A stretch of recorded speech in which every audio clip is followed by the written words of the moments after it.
Uhuru comrades, and welcome to today's Omali Taught Me Sunday Study featuring Chairman Omali Yeshitela. My name is Yeshitela. I am the Director of Agitation and Propaganda for the African People's Socialist Party, as well as your MC for this morning. Today's study is a continuation of the history of the African People's Socialist Party, which we've made into a special series due to the importance of laying out our history that spans over 4 decades. In the last study, we discussed Black Power on the rise, the 80s era, where we saw dynamic campaigns and struggles being waged by the party, including the struggle to take reparations out of the courtroom and into the streets, taking it beyond conversation and making it something practical and tangible. This leads us to today's discussion about the 90s, with Chairman Omali Yeshitela, leader and founder of the APSP and Uhuru movement, the African Socialist International Secretary General Louise Kinshasa in London, Omawale K. Fing in Houston, Texas, current member and veteran of the African People's Socialist Party, Gaeta Cambone in Atlanta, Georgia, veteran member of the African People's Socialist Party, and Ntambwe Bekezita, longtime supporter of the Uhuru movement, and my dad. We have this dynamic panel today to discuss the 90s, a time of bold campaigns, rebellion, and travel to consolidate the African Socialist International, the expression of the African People's Socialist Party around the world. Another important decade added to our party's history, this discussion will further prove why the party is the vanguard, the advanced detachment of the African Revolution. During the discussion, we ask that you engage and ask questions directed at any of the participants. Make no bones about it, the party is the only one capable of leading the people to victory, bringing all of humanity into a future free from oppression, a future of a liberated Africa and her people. Our walk through the decades serves as our constant reminder. As far as revolutionary organizations are concerned, we are the last man standing. It is my honor now to turn it over to the one who has led us through all eras of the party, Chairman Omali Yeshitela, who will open this discussion for us today. Uhuru. Uhuru, thank you, Comrade Akile. And also I just wanted to acknowledge the incredible mobilization at the McDonald's that happened here in St. Petersburg, Florida on yesterday. I thought it was extremely important that the African National Women's Organization, which is a part of the Uhuru movement under the leadership of the party, was able to respond to this incident where a young African woman who was assaulted by a white man at a McDonald's and who courageously fought back. What a magnificent resistance that she put forward. And I thought it was extremely important that her name, of course, was Yasmin James. And I thought it was extremely important that the Uhuru movement, the African National Women's Organization, would respond to that and put down a demonstration in front of that McDonald's in support of Yasmin James, but also recognizing that it was supporting our African people, the community, that in many ways, this act by Yasmin James that had more than 2 million views on, I think it was Facebook, certainly on social media, subsequent to this magnificent response when the white man reached across the counter at McDonald's and snatched her over the counter, and her immediate, without hesitation, extraordinary resistance that beat him back.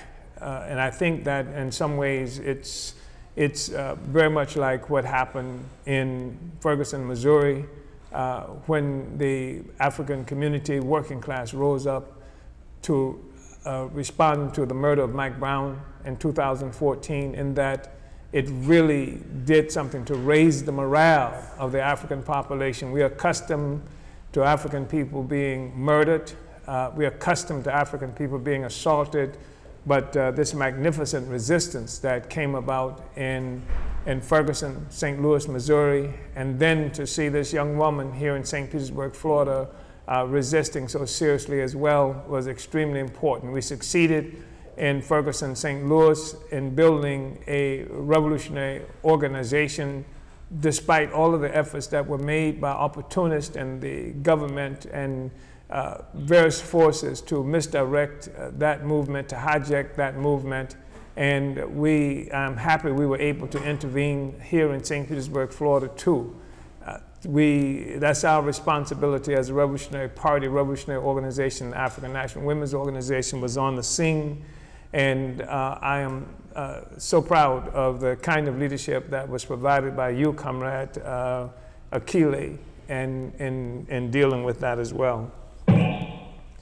Obviously, I think what we will be able to discern from this discussion that we're having on the history of the party, even though we've broken it down to decades and things like that, and we'll be talking about officially and formally about the history of the party in the 90s, it's clear that there is an overlapping, that it's impossible to simply talk about the 90s without being able to talk about the process that gave birth to the 90s itself and the role that the party has played in the years subsequent to the defeat of the Black Revolution that many people have not yet understood, do not yet understand. And I think it is important that we say that our party, one thing that makes our party significant is the fact that we busted through this counterinsurgency, all the efforts that were made to destroy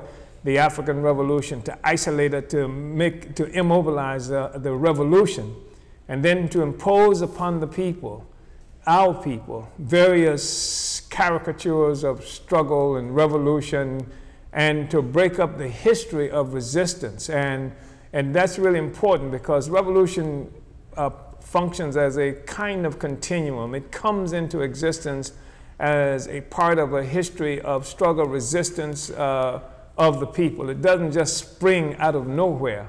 And the fact that we had a party that emerged during this process of counterinsurgency, where the revolution was supposed to be defeated. The United States government, through its Attorney General John Mitchell, had declared that the Black Panther Party, of course, would be defeated by the end of 1969. And the murder of Fred Hampton on December 4th, 1969, as far as they were concerned, was supposed to have been the final nail in the coffin of our revolution. We have seen, when we look at what happened shortly after 1969 or going into the 70s, that the African People's Socialist Party, born in 1972, formally coming out of an Uhuru movement that had its origin in the 1960s, the African People's Socialist Party was the only consistent revolutionary party that existed and that fought to complete the Black Revolution of the 60s that the United States government had assumed it had crushed forever. And when we talk about what happened subsequent to that time, even up to now, when we're having this discussion, we're talking about a development.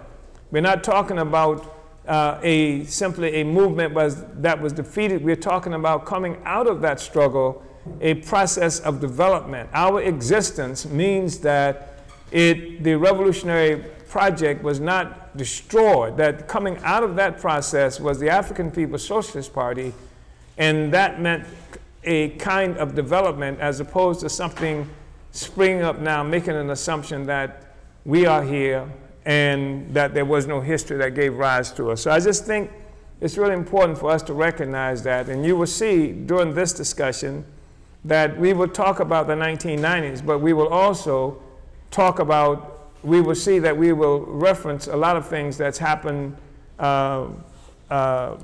before that time in the development of the party. I just want to read briefly here. And let me just say, when we talk about the defeat of the Black Revolution of the 1960s, let's be clear that the United States government initiated a murderous assault. It was not just tapping of a phone or making somebody miss a flight to get to this place or the other. It was killing people. It was disrupting meetings. It was storming meeting centers in oppressed communities with guns, policemen with guns. It was destroying our newspapers. It was disrupting almost everything that we were trying to do, and it was terrorizing whole communities. The murder of Fred Hampton was something on December 4th, 1969, was not necessary. It was not necessary to have done it the way they did it. They could have simply poisoned him. In fact, they had placed drugs in his Kool-Aid to make him helpless in his bed. They could have made it appear to be an accident. They didn't have to kill him that way. They didn't have to kill King the way they killed King. They didn't have to kill Malcolm in public the way they did. They could have arranged a car accident. They could kill the way they killed Yasser Arafat to make it appear to have been some kind of death that was inexplicable. They could have done it the way they did in Nkrumah. They could have done it the way they did Chavez from Venezuela, but they used these as exemplary means of killing people, to terrorize communities, to make sure that revolution would never rear its head again, and that no one would dare to assume the leadership of our movement. That's how they did it, and I think it's important, and the nastiness that was involved in it must also be understood. That even after killing King, you see that they resorted to slander. They resorted to, it was not just enough to kill him physically, they had to kill him ideologically. They had to kill everything that he stood for. They had to kill the memory of King as someone who led a resistance of African people. That even today, after they killed King, then they hijacked King, and then they used him against the people, the very same forces that hated King when he was alive. That never would have easily allowed King to enter into their cities. And I know this for a fact. The cities that now talk about how wonderful Martin Luther King was, and that have named streets for him, and that have official parades for them when he was alive, they hated him. They hated to see him coming. And they did everything they could to frustrate whatever efforts was being made by King, because King was not just somebody who ran around who was saying, turn the other cheek and love your enemies. King was hated by the ruling class because he led resistance, even if it were nonviolent resistance. The mobilization of masses of African people was extremely problematic for the United States government, that was embarrassed around the world because masses of African people everywhere were rising up in resistance. And of course, because to mobilize the most oppressed sector of the population in resistance that way meant that there would be a kind of development where the people who were poor and who were engaged in this resistance would begin to think on their own and would begin to look for a better and different kind of alternative, perhaps even than what King was putting forward.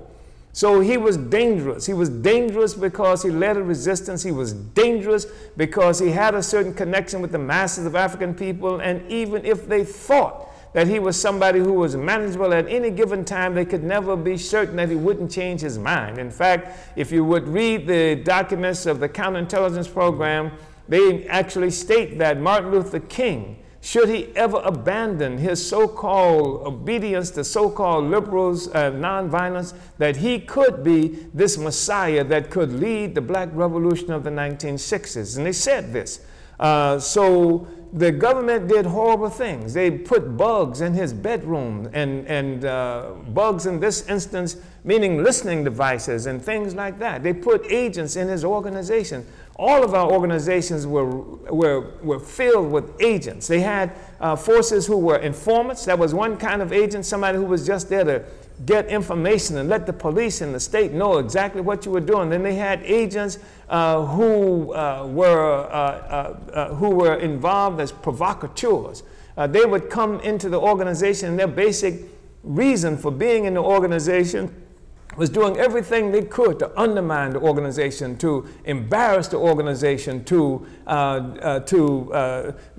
alienate the organization from masses of people so that the revolution wouldn't have followings and things like this. This is what the government did, and I think it's really important for us to understand that. And that, of course, there were people who would send in, take a person like William O'Neill. who was someone who was sent into the Black Panther Party. And then there were people sent into the Nation of Islam who became part of the security apparatus in those organizations. And they would come in and they would befriend members of the organization. They would come into your homes and eat with you and sleep with you and pretend to love you. These are the kind of vermin that would actually do that kind of stuff and then set the movement up. Somebody had to get King out on that balcony. Somebody from inside the SCLC had to get King out on that balcony so he could be killed. Somebody who knew the Nation of Islam and who was connected with the Nation of Islam had to participate in assassinating Malcolm X. The fact is that, that even when you look at people like Patrice Lumumba, when you look at Kwame Nkrumah, when the U.S., people in his own organization worked with the United States government to overthrow him. People worked with the United States government to have Lumumba overthrown and murdered. I mean, this is something that we need to understand, that we're talking about a revolutionary project, and despite anything that you may have heard, the United States government, the liberals, none of them love revolution. They hate revolution. They're frightened by revolution. They would do anything to maintain the way they live. And there are certain sectors in our own communities. When imperialism is threatened and experiencing a crisis, they experience crisis and threat as well. They experience the dreams that they had of functioning within this system as something that's being threatened, and they will often participate with the government. Even the Bolshevik Revolution, 1917, in Russia, you had on the Central Committee of the Bolshevik, the Russian Revolution, there are two persons who actually went and told the police a few days before the insurrection was supposed to begin that resulted in the success of the overthrow of the Tsar. They literally went and told the police. Some of them actually put it in the newspaper that the insurrection is going to start on this day. And so, and as I said, these were people in the Central Committee. So you have to understand what it is that we are embarked on and what it means for us to be having this discussion in 2019. To have overcome all of the war, all of the terror, all of the nastiness, all of the slander, the vicious assaults on the revolution, and to still be here. And having this discussion is incredibly significant. And our party, the African People's Socialist Party, is the organization that we can say without any hesitation that we have been responsible for keeping the Black Revolution alive. That was defeated in the 1960s. So I'm going to go ahead and just read briefly, only briefly. I'm on page 208. It says the subtitle, "Only the Party Defined the Counterinsurgency," and that was true because many forces didn't even identify counterinsurgency as something that was happening to us. As the party struggled for years, they say, look, there is a counterinsurgency, there is a war against our revolution that's occurred, and then we say there is a science of counterinsurgency, and that it employs certain techniques, certain methods, etc., that could be understood. And here are some of the strategic objectives of counterinsurgency, and you see this is what's happening to us, and this is how we must respond in order to advance the revolution. Unfortunately, we didn't get any meaningful support when we were raising this, and at the moment that we would criticize the ineptitude of the Black Revolution of the 1960s in dealing with this, then we ran into firestorms of criticism ourselves for even raising the question of the ineptitude of our movement. So only the party defined the counterinsurgency. For the 41 years of our party's existence, we have been the bulwark of the African liberation movement. That must be understood by party members if we are to have the necessary insight, enthusiasm, and confidence to complete our mission to lead the struggle for the liberation and socialist unification of Africa and African people worldwide. And we must have that confidence. And one of the reasons we talk about this history is not just to talk about dates, but to talk about the courage and sacrifices of members and leaders of our party over the years. I mean, my house was firebombed, on one occasion. went to jail. I was handcuffed and beaten in the back seat of police cars and stuff like that. I mean, and their objective was to destroy the revolution. Their assumption is that they have this saying, kill the head and the body will die. And so this is how the leaders of revolutionary movements, that's why Lumumba was killed. That's why Nkrumah was killed. There was an assumption that the revolution would die if the various forces who are identified as leaders of the revolution can be destroyed. And that's a typical method of the imperialists to destroy our revolutionary movement. And but we are here. And there are people who are on this phone who participated in struggle and who experienced in this meeting the attacks and the resistance of our movement. And the whole party, the whole Uhuru movement, the whole African National Liberation Movement must assume custody of this history, must understand this as your history so that you're capable of resisting the kind of war that's being made against your revolution all the time. And this is something that you must always remember, that we must always remember. Our party, if you look at even this chapter that we are dealing with now, chapter 5, I think it is, from the political report to the 7th Congress, our party has initiated serious struggles. I mean, we have initiated, there are forces who are in the National Liberation Movement or were there, and people who are not in the National Liberation Movement, but white leftists, who we call Ku Klux communists and ideological imperialists. We made incessant ideological and political struggle with them if they stood in the way of our revolution and our movement. But you know what? They were all political struggles. They were all ideological struggles. They never resorted to slander and stuff like that. In fact, we had a serious struggle with the All-African People's Revolutionary Party because of slander. And why do they use slander? Because they cannot use the political and ideological struggle. If they have no ideological or political basis for making the struggle, then they resort to slander. And this is the only thing they fall back on. And this was the struggle we had with the All-African People's Revolutionary Party, that would not address the political struggles that we were raising with them, the ideological struggles we were raising, because they couldn't. They couldn't. And so this is how and this is horrible, because what they do is that they take advantage of the level of political education of the masses of the people at any given moment.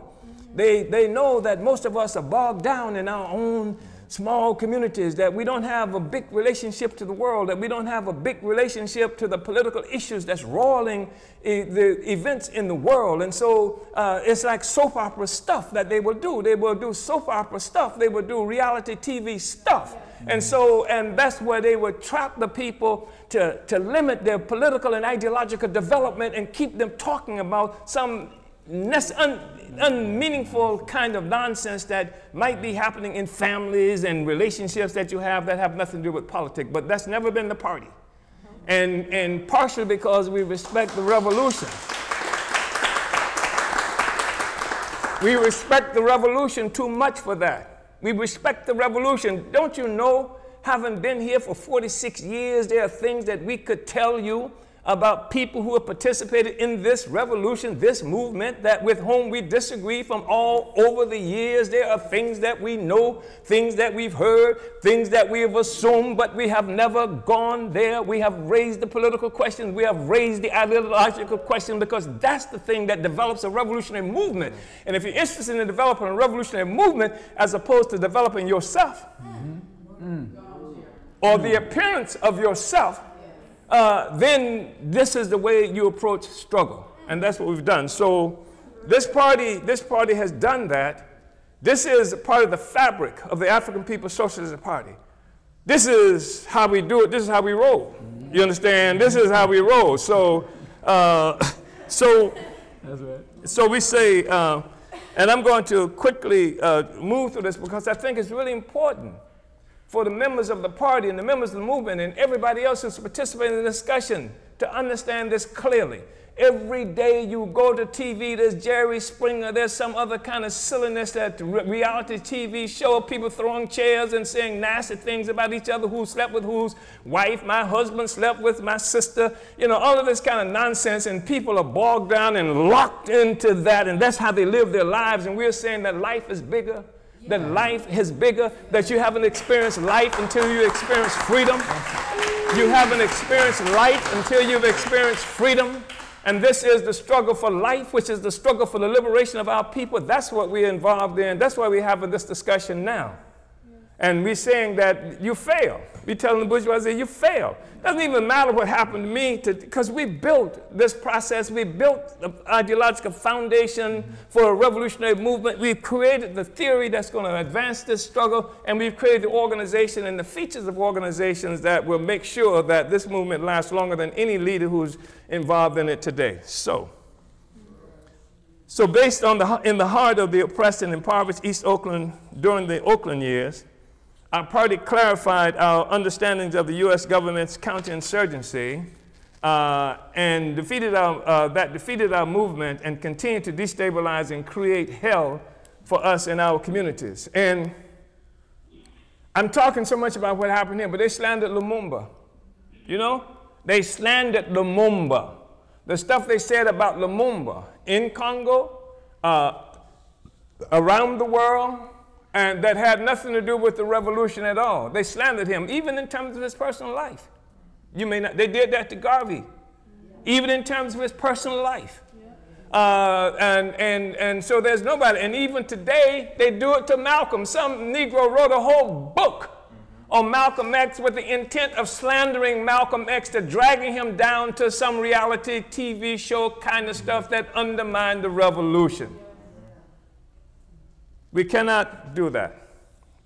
So we say after the defeat of the military defeat of the Black Revolution of the 60s, our party played the pivotal role in the organization of political and ideological battles to defend and rebuild the struggle for liberation and independence.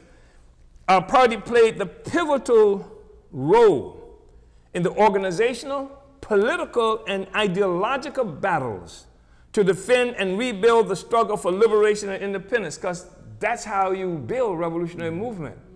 Organization, ideology, political. That's the thing that moves the revolutionary process forward. That's what we did.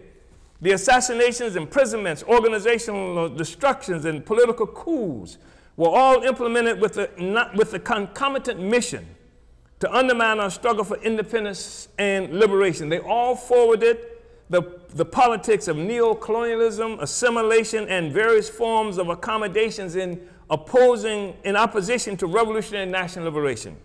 They were designed to reinstitute passivity on the part of the oppressed, a situation recognized by bourgeois thinkers as necessary for successful empire. Killing Patrice Lumumba in Congo was not sufficient. It was necessary to replace the ideology of Lumumbaism with Mobutuism. Similarly, while the political objectives of the U.S. was the removal of Kwame Nkrumah from power in Ghana, the ideological objective was to replace Nkrumahism with neo-colonialism, not just as a political reality, but also as a clear, acceptable ideological alternative.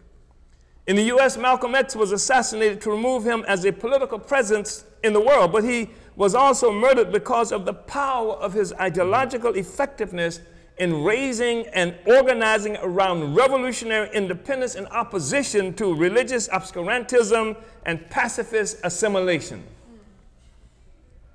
Dr. Martin Luther King Jr., an assimilation of sorts, was murdered because of his growing ideological advocacy of anti-imperialist resistance. He was moving away from the opportunism of his own organization, the Southern Christian Leadership Conference, and tepid and anti-racist legalism of groups like the NAACP and others, whose analysis limited them to struggle for acceptance within an imperialist U.S. And he was. King was. The whole organization, leadership of SCLC, when King moved on the international stage and began to address the question of Vietnam, his entire organization, the leadership was opposed to him making that move. And in fact, people declared that that was what killed Malcolm X, because he took the international stage and began to organize around the world with African people. And this is what the SCLC leadership was saying about King.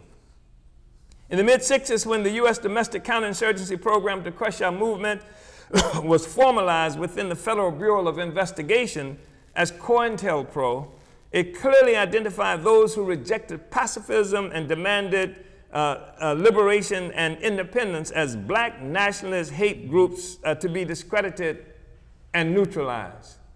Attacking the pro-independence sector of our movement was not only designed to remove us as political agents within the U.S., it was also designed to elevate the status of a pacifist, assimilationist, and liberals of every stripe and nationality, including many who characterized themselves as communists. Our party understood and identified the war being waged against our people and movement as counterinsurgency, an imperialist, military-based counter-revolutionary response to a national liberation struggle utilizing every conceivable method of suppression, economic, psychological, and political. We studied, understood, and explained the science of counterinsurgency, its motives, its goals and objectives, and its main strategy of resource and population control. We saw it employed in every aspect of our lives as colonized African subjects. We showed how the protected villages and strategic hamlets used by the British in Africa and Asia and by the U.S. in Vietnam were brought to the housing projects of the U.S. Drugs, first heroin from Southeast Asia, where the U.S.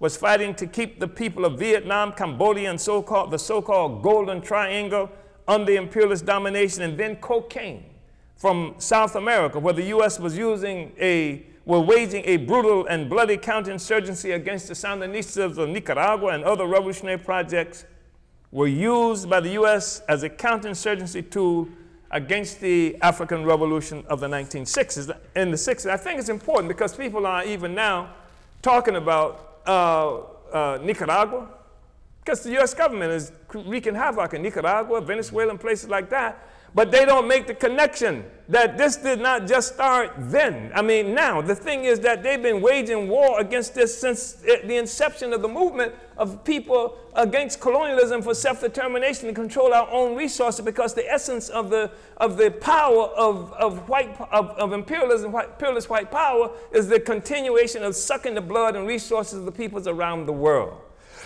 And what's happening is that with the struggles in Nicaragua and Venezuela and all over Africa and what have you, it is being demanded that white people get jobs, as opposed to trying to live off everybody else. And the imperialist system is one that's based on that. So this is an explanation of a reality that even today, I listen to the brilliant pundits of today talking about what's happening in Africa like it just started, or like it's just something that's peculiar and particular to the specific place where the U.S. is engaged. Like somehow Afghanistan or Syria stand outside of the overall project of imperialism and maintaining its existence. This is how things are dealt with today, except for the party. At a time when other African quote-unquote liberation organizations had succumbed and joined the imperialist counterinsurgency against the African working class, our party exposed the fact that Africans are not fighting a drug problem, but a drug economy. This is used to keep a faltering U.S. economy afloat, push African people out of revolutionary political life, and validate a counterinsurgent war without terms on an oppressed and colonized community now successfully demonized and as pathological, drug-crazy, and criminal. This is what they've done. So now, you know, for a time, everybody saw the struggle of African people in this country as the moral bulwark, as the standard of morality, you know, fighting for freedom, et cetera, against the U.S. that was demonic in its oppression against Africans and Vietnamese and people around the world. Now, the Africans who were critical to the struggle and every definition of democracy that has ever occurred in this country has been because of black struggle. Now, the ones who waged those struggles, the ones who were critical to moving everything forward, the ones who were recognized as creating the moral standard in the United States, now we are the criminals. We not only we are demonic criminals. We are pathological, and this is terminology that was created. Our communities were pathological, and even the left in this country consider that. And even the white leftists and communists are more afraid of the black revolution that's coming from the masses of the African working class than they are of white power, of the imperialists, of the capitalists they say they hate. They unite with them in a moment. There are peace movements happening all over the country and all over the world that talks about peace, but not a peace that's in solidarity with the struggle of the oppressed people whose loss of life, whose struggle for their resistance is the basis for the disruption of the peace in the first place. They can't unite with that. So our party showed that the U.S. government was a real drug pusher that denied Africans the right to employment in the legal capitalist economy. Drugs have been a method of maneuvering us to economic dependency on the illegal capitalist drug economy, thus justifying the violent police presence and mass imprisonment in our communities.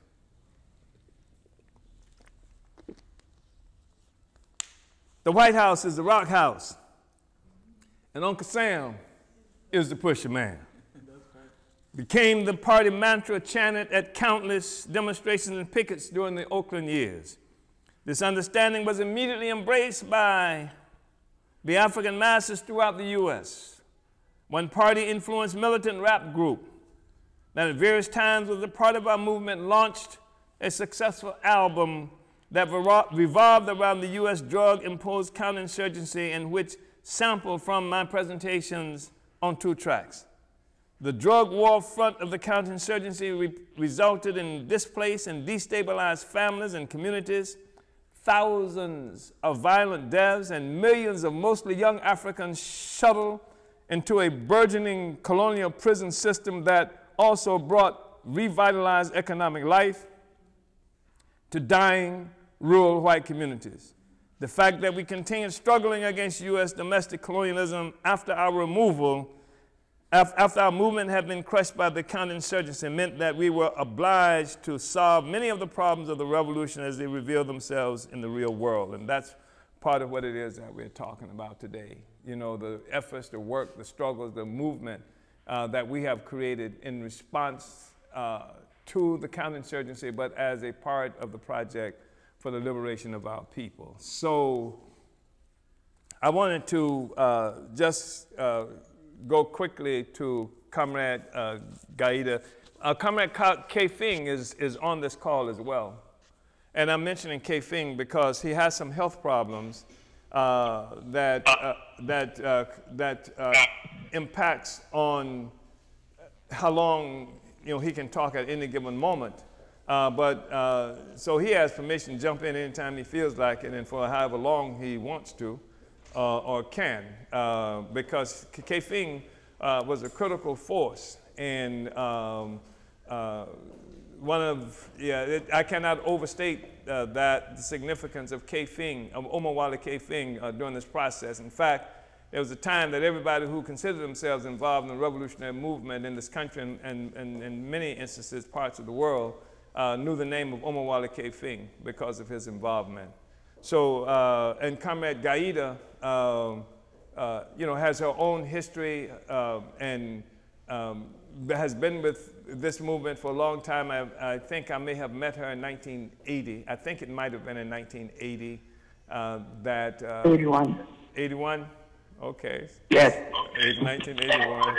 So, Comrade Gaida, I just wanted you to go ahead and like I said, that we can talk about history, we can talk about dates and times and places, but people actually participated and led these struggles and understood the nuances of the campaigns and sometimes the things that had to be overcome, the sacrifices that were made. And people don't know of those sacrifices. I mean, you and I know something about personal sacrifices, and there are other people in the movement know some things about personal sacrifices, but sometimes people are rather cavalier in this discussion about who we are, and the only thing that makes that significant is because people need to in our party, in our movement, need to have a relatively good picture of who we are in order to be able to embody, what it is that we stand for as a revolutionary movement. So go ahead, Comrade Gaida, please. Uhuru. Well, Chairman, I just wanted to add to the discussion of the significance of the definition of the counterinsurgency war in the African community, because, like you said before you defined it as a counterinsurgency, people couldn't explain what was happening around the drugs that were imposed in the African community. I mean, I remember during that period where, the people were terrorized by the government dumping crack in the African community and what it meant for the community, that every time you turned on the television, there was this thing about crack cocaine that, people were biting off their children's heads and, all of this terror that was being waged by crack cocaine that had people turning in their children for selling crack, crack mothers. I mean, the whole community was demonized and really terrified by this whole crack cocaine epidemic that the government imposed in the community. And it was only when we began to define, and put it in the context of the counterinsurgency that it took some of the onus off the people. They thought that we were individually responsible for it. I know they talked about young African men on bicycles being kingpins, in the crack cocaine epidemic, that they were kingpins. There were all of this slander that was happening, So the counterinsurgency definition was really, really significant. It began to classify and clarify for Africans, even progressive Africans, that, that this was a military attack, that it was part of a military attack, that this was a military strategy by the United States government that they used and they waged when they were fighting, their enemies. And so we began to classify us as an enemy population inside of this country, which was really, really significant, that we began to see ourselves not as African Americans or American citizens, but that we were a nation within a nation, and we were an enemy population in terms of how the government, classified us, and that we were in the same category as the Vietnamese or, the Nicaraguans who they were warring against, that the same tactics was waged against us, So, just when you were talking about it, just reminded me of the significance, how significant it was. Even when people spoke about the Panthers, they didn't know how to sum it up as a warfare, that the government waged, this warfare, against the African community, so it even thought members of the Panthers who were, who survived, we began to explain for them what actually happened, in the question of the Panthers, the movement, in the black community. So, I just wanted to really appreciate, the contribution of the definition of counterinsurgency, which really pivoted the movement, into a whole new era once this definition was made. Yes, Comrade. Can I answer this? This is Omawale K. Fing. Yes, K. Fing. Yeah, I think that on a practical basis, that what we're seeing, first was in Oakland, after the federal people had murdered this brother named Felix Mitchell, and every reactionary in town was defying the community not to come out to his funeral. But we had done the work in Oakland that said the White House is the Rock House. And as a result, thousands of people came out to that funeral. Because on the economic front, that money was going into 69 Village and other projects over in West Oakland. So that's a concrete lesson right there out of what the analysis of defining the counter-revolution, the counterinsurgency can benefit the revolution. Oh. Yeah, I think during that time we also waged the slogan that drugs and is a war against the African community. Drugs in the community was a war against, what was it? It was the war on drugs. The war on drugs was a war against the African community. We began to define that there was no war on drugs, but what was actually happening was, a war against the African community. No matter how they claimed to remove the drugs, that the drugs kept coming, so that, it really allowed the community to, to have some dignity, against, in itself, because, before that, people were blaming their children and, everything, it broke up families. So that I think that also was a powerful slogan. These slogans that we put out help people, to understand where the real, who was our enemies and where the real, war that was being waged in the African community was coming from.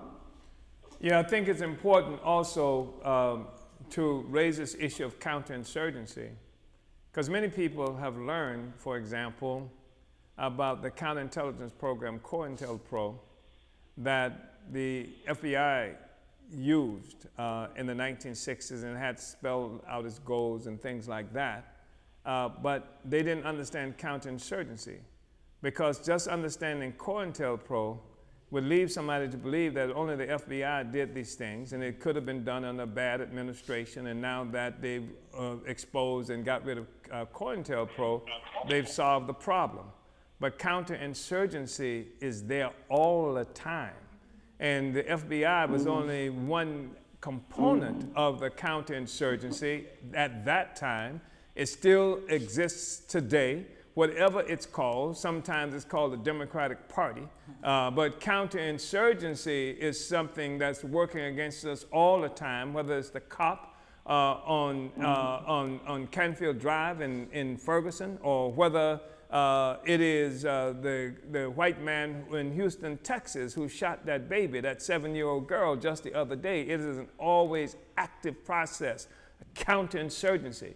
It is something that's used, it's a tool that's used to keep the African people or any oppressed people from rising up. That's what they call people rising up an insurgency. When people begin to fight for their freedom, it's an insurgency. So they created an art and a science to counter insurgencies, to oppose the efforts by people to win their freedom. That's where the term counterinsurgency comes from. So it's not something that's there, okay, we just throw a little counterinsurgency in today. If you got an enslaved population, if you got a colonized world, counterinsurgency is there all the time. And that they modernize it, they manipulate it, they make it do the kinds of things that it needs to do, whatever it's called. And I think it's really important for us to understand that because sometimes counterinsurgency wears what do you call it, the reverse collar of your local priest or your local preacher. It's there all the time, and that's why the people have to have power. And the insurgency has to remove all of that for the people to win their freedom. So just briefly, Comrade Gaida, because I do want to get to Comrades Luese and Comrades Ntamwe, because we want to talk about some other things that happened in the 1960s, but 1990s, and You played some important roles in this movement that I don't want us to just not mention. I mean, I don't want us to not mention the Tampa 4, I think it was, the work that we did up in North Florida. I don't want us to not mention the leading role that you played in Sierra Leone. The work that you did there. In fact, in many ways, you were the first party face in Sierra Leone. And not just to say these as incidents, but there were struggles that you were involved in. And if you could just briefly just say something, about that, especially the Tampa 4. That was much earlier. I know the Tampa 4 incident was much earlier than the 90s, but I think it was important. Yeah, I thought that was also a really, really important struggle that the party led, you know, where it involved drugs, where the police and the projects, College Hill projects in Tampa, murdered this brother that was well loved in the community, and they labeled him a drug pusher, drug kingpin, and the community rose up, you know, against this terror. This is a community of mostly women, and this brother played a really important role, you know, in assisting these women whose husbands were all, most of them locked up or killed. And this brother was the provider for a lot of the children in the community. During school, he was the one that bought their schoolwear and, you know, the materials for school, helped feed them, you know, buy shoes and clothes for them. So he was well loved in the community, and the community watched the police hogtie. And the community kept saying, you know, that if they killed this brother, that they was going to take the projects down, that College Hill was going to be burnt down. And so they did kill the brother in front, you know, and the community all witnessed it. And the community, you know, really rebelled, called us and said, you guys got to come in here, because the brother's name was Kojo, that the police just killed Kojo. And so we went in with the Burning Spear newspaper, you know, and, you know, the chairman's instruction was, you know, begin to define this struggle, because they always label, when African people rise up against the oppression, they always call it a riot, that we riot to steal television, etc. That was how they portrayed it on television.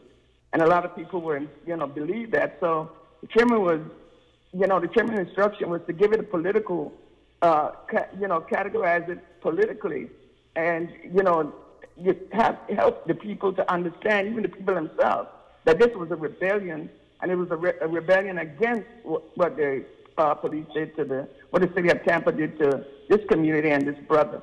And so we went in, and it was a real magnificent struggle, you know, because we sold Burning Spear, we went door to door, we talked to people. The young people in the community were saying, you know, tonight we're going to take us off this place off the map.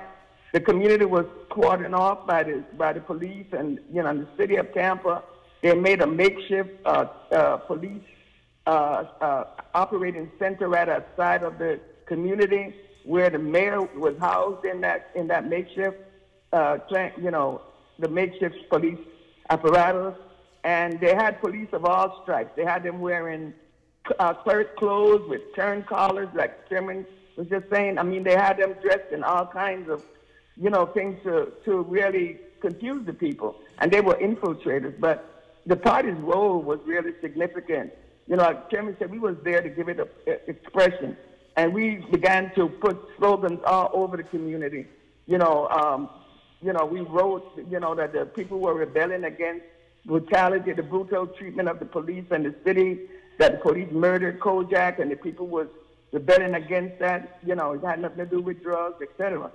And this was the first time that I heard an African mother say to her child, you have to get out in the street and do something around this. You know, and that to me was, you know, that was such an expression of courage, you know, that she was actually sending her son out to participate, you know, in the struggle, you know, in the resistance that was happening.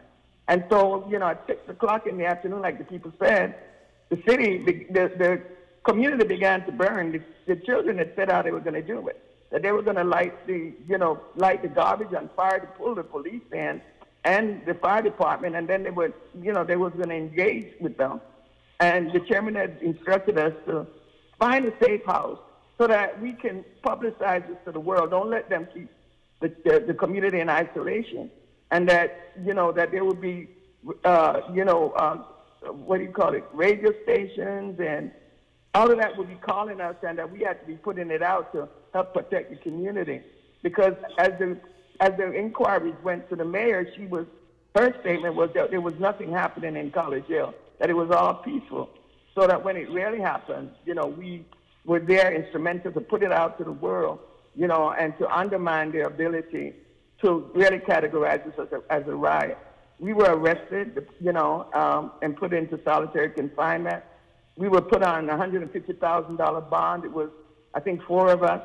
And our strategy was to say that if they grab us, that somebody had to get away so that they can, build a movement around us being arrested. And that did happen. One of the sisters did, get away, and she, set out the alarm, and the party came to our rescue. They got calls. We bombarded them from all around the country and the world with calls saying that people were coming from everywhere marching into this city, and it really rocked that city, because the people in fact, when we walked into the jail, we got a standing ovation. All the women stood up and clapped. They had seen it. They had known Kojo. And so we knew that we were, that we were all right, that the people, one sister who was a custodian said, we got y'all, we got your back, So it was, it was really influential. And the bail was, we did not pay a penny based on the organizing efforts of the party. The $150,000 was nothing.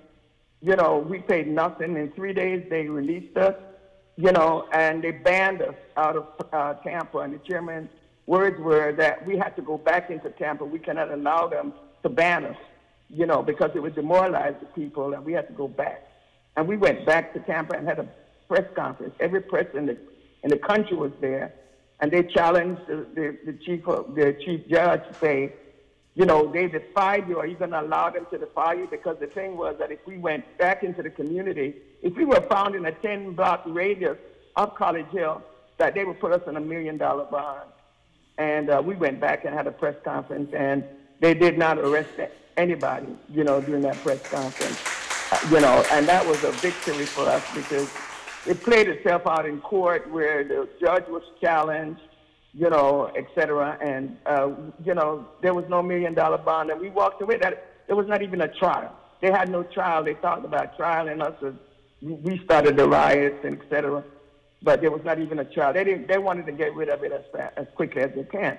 And in the case of Cross City, I thought that was so important, especially for the burning spear. And I've always told the story that when the Cross City struggle happened, where a white man named Jody Aikens went into the black community to buy drugs, and somebody in the community sold him soap, stage soap instead of crack. And he went home and got his gun and came back and shot up the community. And in doing so, he killed this boy, Royce Rutledge, who was coming out of a bar at the time. He let the bullet. And the brothers that tried to disarm the white man, stop him from shooting up the community, 5 brothers, they were held for the murder of Royce Rutledge. And the white boy, ran into the woods, Now, the white boy's father owned the jail in the city, in Cross City. And, all of the people that had any jobs worked on his father's watermelon plantation. So that kind of set the scene for what kind of treatment the white boy would get. And the important thing about it was that we got into it because a young sister, remember seeing the burning spear years ago. I think that her father and the chairman was, together in the service, and I think her father and the chairman used to do target practice in Cross City, and she remembered that. And she remembered the burning spear. She was 20 years old at this time when this happened, and her boyfriend was involved in it. And I think she was something like 8 years old when she saw the burning spear. And she went up in her attic of the house and dug for the spear and got the number to call us to say, please come, because the police, arrested these 5 brothers. And the party went into Cross City. It was like being in Mississippi. When you entered Cross City, it had a sign saying, this is a town that time forgot. It was like there was no civil rights movement ever went there. The white people were calling the Africans gals, and gal, you're behaving yourself, gal. Just like if nothing ever happened there to inform them that, it was a different period for African people. And so we led demonstrations. We taught the people for the first time how to resist, how to get up, turn their backs to the judge when the judge walked in, how to have demonstrations in the street. It was just magnificent. We had like 40 people join in, on the first day, and they would undermine us every night. They would surround us. The Klan would ride around, at the courthouse when we were demonstrating in broad daylight. And when we left at night, they would follow us, bumping the cars that we were in. It was really like a Mississippi situation, but the party again went to work. And it was, you know, really magnificent when the party called the governor and said they're holding them responsible if anything should happen to us, and that people again were calling into the governor's office, forcing him to come to Cross City out of Tallahassee and back in those, you know, the Cross City Police Department down, etc. So, I mean, we are revered in Cross City every time we travel, and they, you know, they see us. You know, the brothers were let loose. They turned them loose. They did not try those brothers. They tried to try them in another city, and we beat them to that city, organized a community, and when they opened up the trial on the Monday morning, the community marched to the courthouse, and they couldn't try them there. So they tried different counties to bring these brothers to trial, and they couldn't do it. You know, so I just think that these are some of the magnificent struggles, you know, that the party led. Look, you know, right there in Florida, you know, that gave us the name that people knew us from those struggles, and it really helped the community, you know, to begin to resist.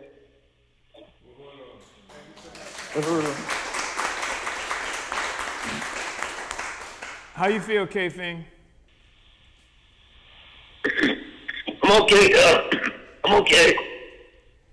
What's up? I wanted to ask you this because she reminded me so much of talking about that little piece in Florida, and that's the tip of the iceberg. But she reminds me so much of the work that we did in Georgia, not just in Atlanta itself, but around Desi Woods and Hawkinsville and you know, these extraordinary places where we had to work, where African people were living. I mean, you know, I think it was Hawkinsville where white people had their own private jails that they were locking Africans up in, and the impact of the party going into that town. Can you say anything about the Hawkinsville or that work at that moment in Georgia? Yeah, well, this has to be, what, 75, 76, something like that. When we initially began to go there, it was pretty much a community, like Gaida said, with South City, the people were pretty much in terror. You know, the same white man, he had his own jail there. If the people worked on his plantation, committed a so-called crime, they wouldn't lock them up in jail, they just send them back to Hawkinsville, where they were scheduled to go to jail. But what the party did, party sent organizers there. And when we went there, we went to live with the people. And we worked their community, and we worked it, especially with the Burnsville newspaper, as far as explaining to people about the Desi Woods case, because they already knew what white men would do to African women in that part of Georgia. So we wasn't really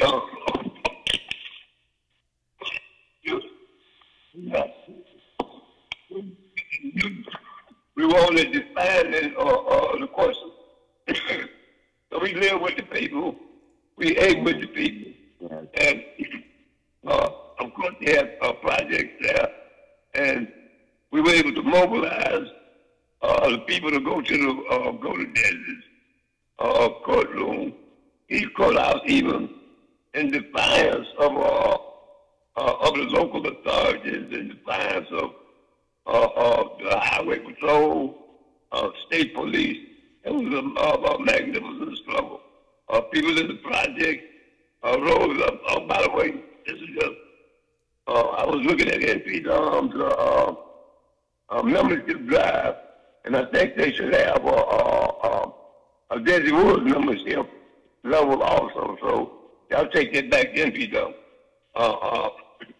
Anyway, we were able to win support virtually every sector of the African community there. And we did it based on the fact that we were able to go down there and live with the people. And like you say, guys, the Klan would be riding, you know, but I think the people were really appreciative of the party's leadership there in Hawkinsville. I think on one occasion, we had a mass mobilization there. Chairman, I think we might have came down to Hawkinsville on that time, where they had blocked all of the state police had blocked the highways coming into town. They had refused us any locations that we could have our rally at. But the people, we did it right in the middle of the project with the Ivy Brothers, Fight the Power song blasting. So it was, you know, it was uplifting, real kind of struggle that wiped the people's fear away. Gave up colonialism. So, Yes. Yes. yeah, at any rate, yeah. Glory, Jim. Comrade, yeah. That was important work. I mean, we went into places that the old civil rights movement of the 1950s and what have you actually avoided. I mean, they had picked up names like terrible, what was it? Terrible County. Terrible County and where we What went. was it, Dawson?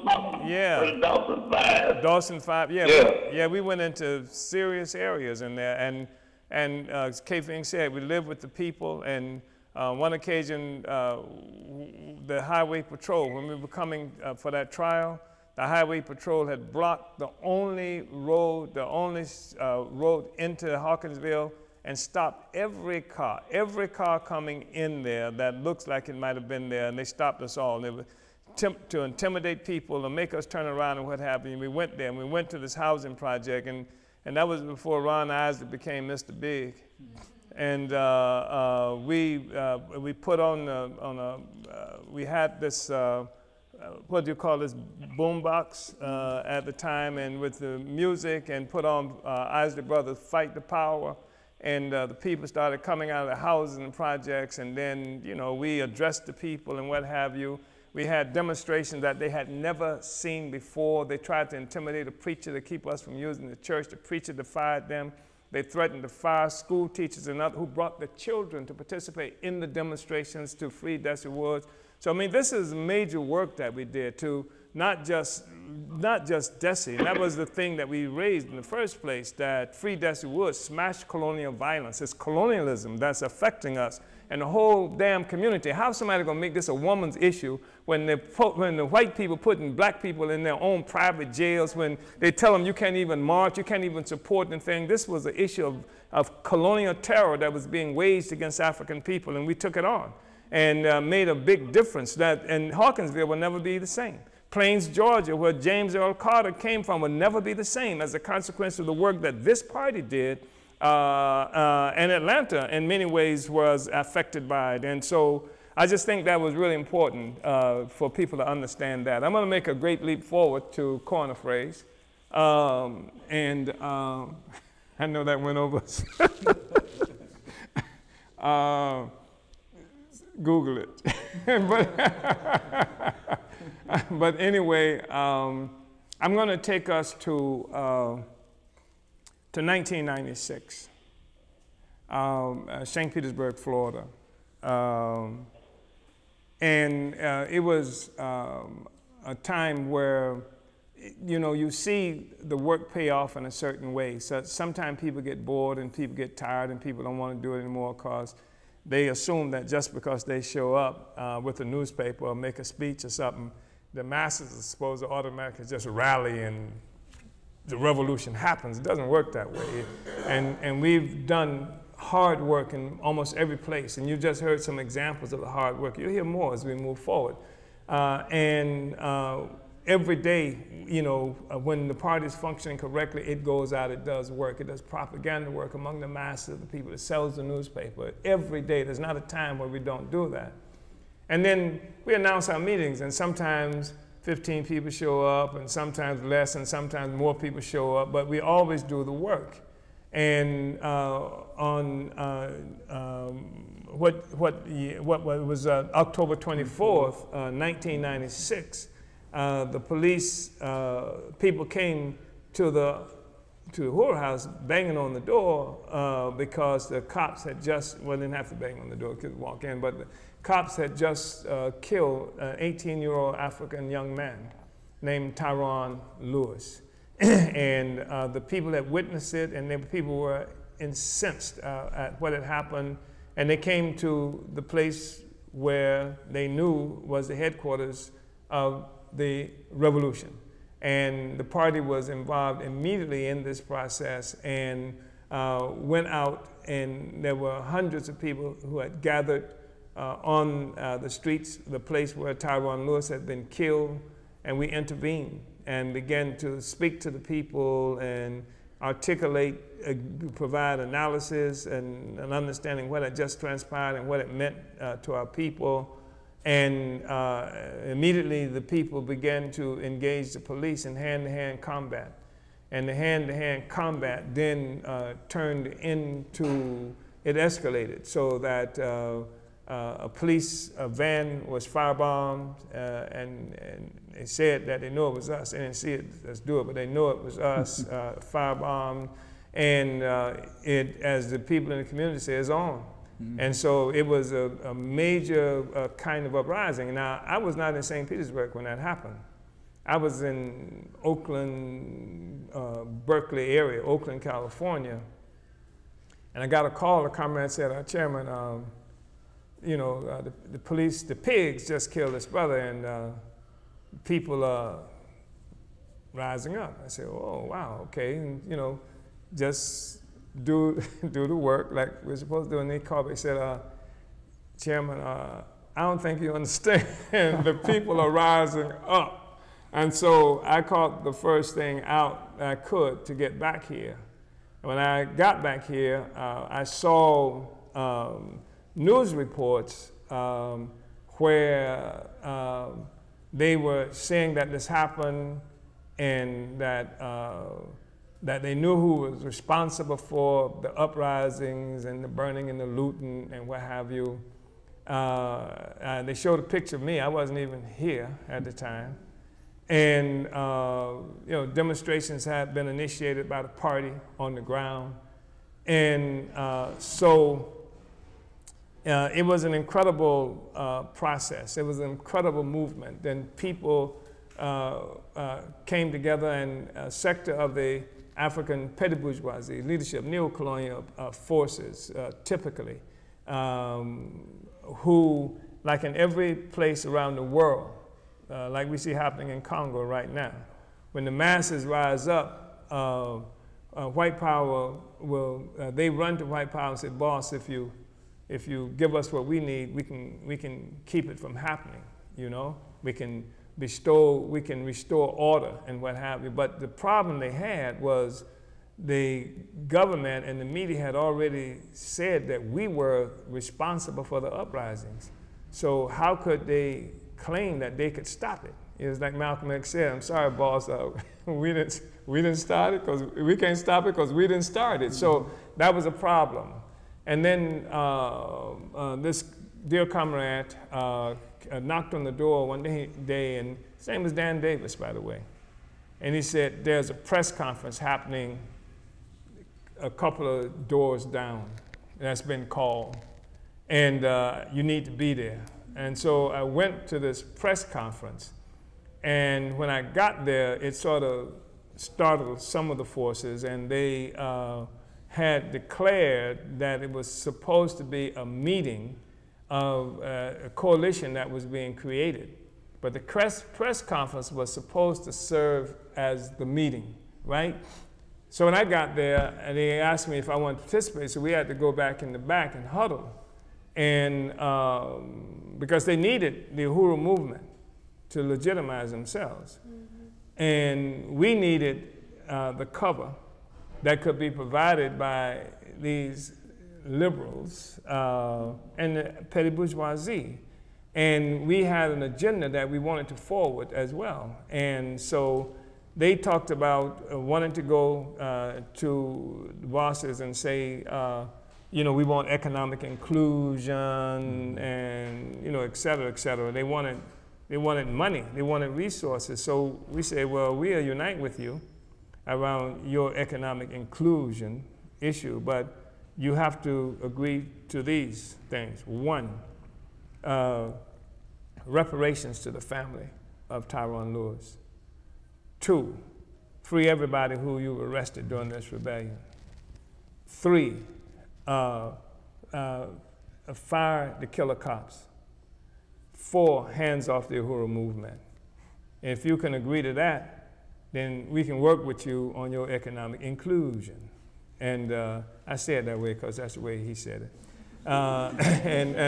So they agreed to that, and out of this came the coalition that we helped to define, organize, and I became the chair of the Political Action Committee. So we built an incredible movement off of that. And on November 13th, the day that the grand jury was supposed to be hearing and determining, rather, whether the police had committed any crime in killing this youngster in a climate where the Attorney General had already said that while he couldn't say what the grand jury was going to do, that they knew for sure that they were going to be investigating the Uhuru movement. And so the police killed this youngster, but they're going to investigate us, right?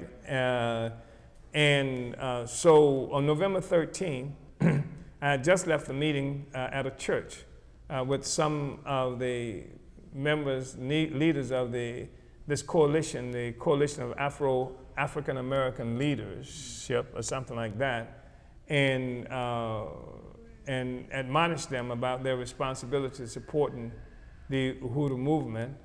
And then we got back to the Uhuru house. The police had already begun the process of arresting members of our movement, picking them up off the streets, preemptive strikes, so to speak. And some 27 carloads of cops had descended on the Uhuru house, and I should say ascended on the Uhuru house. And they were involved in arresting one African who was associated with our movement because they said that he had an expired license plate.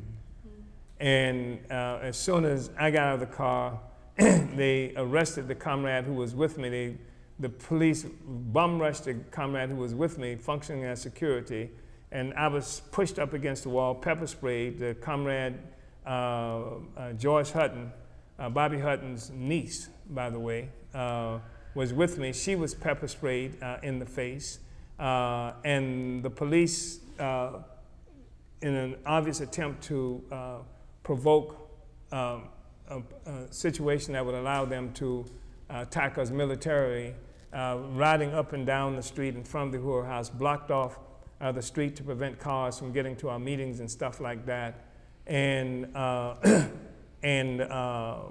at the moment I had come into the building and was talking to the people, trying to get some calm because everybody was frantic with the police out as they were, I was told by somebody, who was it? They told me, it was me who said that. Some comrade said to me just a couple of weeks ago that I was the one who came in and said to you that the police said that we have 5 minutes to get out of the building. This is an unlawful assembly.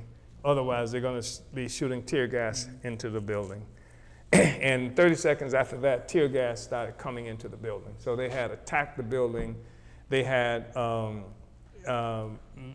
brought in more than 300 members of military forces from police organizations throughout, from around surrounding counties and the highway patrol. And they had the dome here. They had the place that in our communities that they took to bring a baseball team. They had secured as a what do you call it, staging ground for military forces. And they attacked this building. They used all the tear gas in the city of St. Petersburg. Gaidi was here. They tried to kill the leadership. Again, you kill the head, you destroy the stuff. So I was there, Chimarenga was in this building, Comrade Gaida was in this building, and as I said, they used all the tear gas, and then they brought a light airplane and a helicopter, at least one. And some people seeing that helicopter had visions of what had happened with MOVE just, you know, a few years earlier.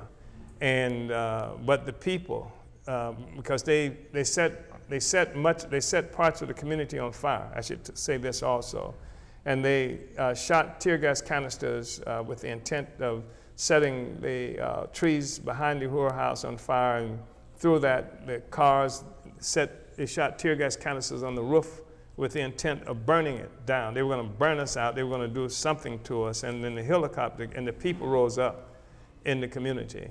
And the pigs, in their great wisdom, had prevented members of our movement and our party from getting, some of them from getting back into the building where we were. So they used tear gas and pepper spray to push them out. So they were out of the building, and the masses were out of the building.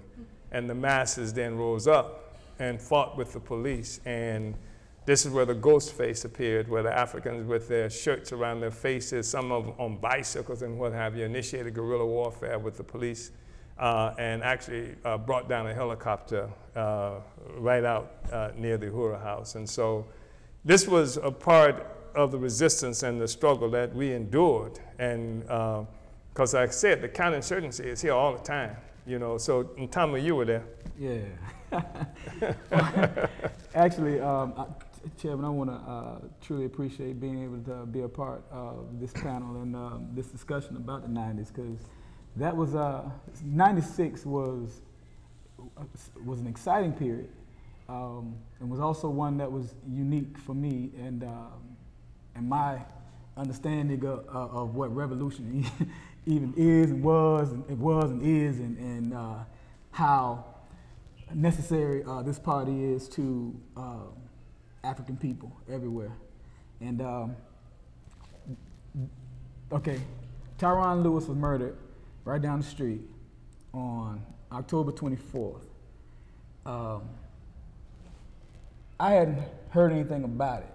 I didn't know anything about it until later on that evening when it was starting to get dark. And that what's funny is, not funny, but Akile, my daughter, was born on October 22nd. So, and she came into the world like a ball of fire in me, because I was in a subjective relationship, getting out of it, because you know this child was born, and now I was leaving my ex-girlfriend's home, and I went to it was a corner store on 5th Avenue North and 34th Street. And it was police in riot gear just blocking the gas station. So I pulled up, you know, I had a nice 1965 Chevy Impala. I pulled up, and my music banging out, and they met me aggressively, told me to get my ear out of here. And I'm like, what's the problem? I'm trying to get some gas, you know. It was like, nah, get up out of here. So I left. And, you know, I'm going like to the hood. I'm trying to see what's going on. When I got back to, you know, coming down Tyron Lewis Avenue, 18th Avenue, it was on fire. I was like, what did I miss? So my first thing, I knew I had to get here. So when I got here, you know, I couldn't find anybody, so I had to find where everyone was, and I located the chairman. And I was like, okay, now everybody needs to sum me up. Let me know what's going on. So I was made aware of what happened, and from that juncture, you know, we went into action. We went into, you know, mobilizing, organizing, and all that good stuff. The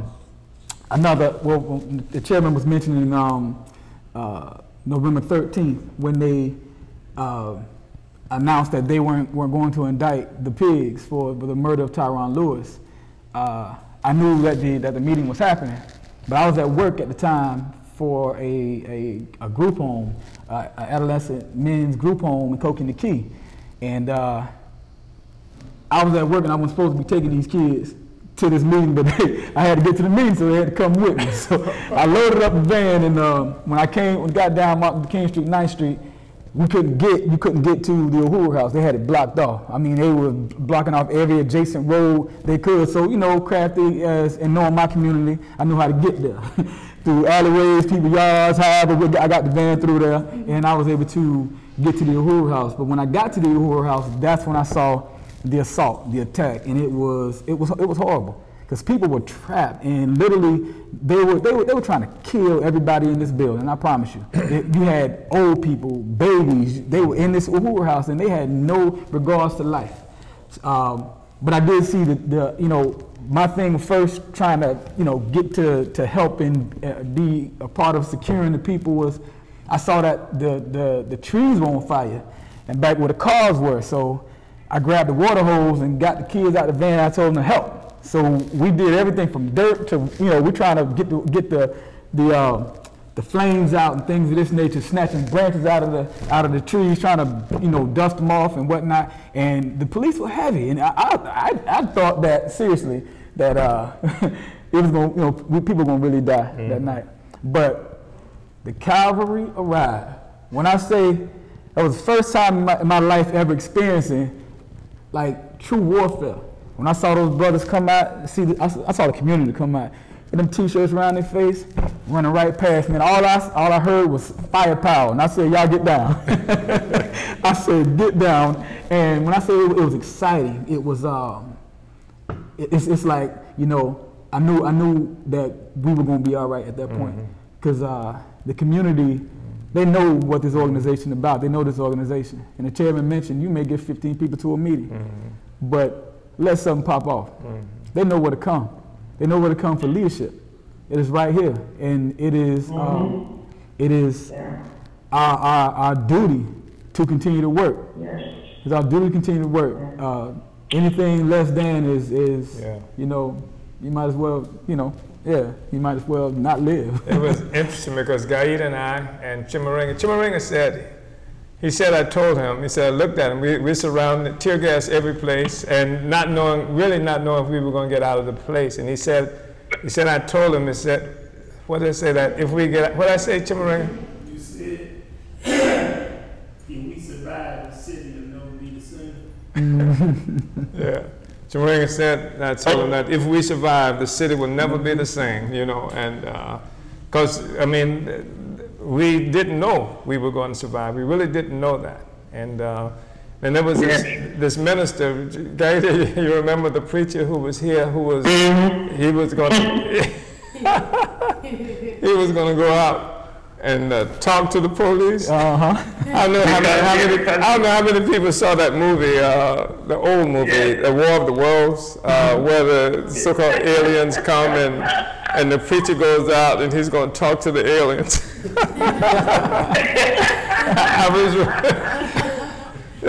he was a military man. He was a what? A military man. So the minister went out there to talk to him. He said,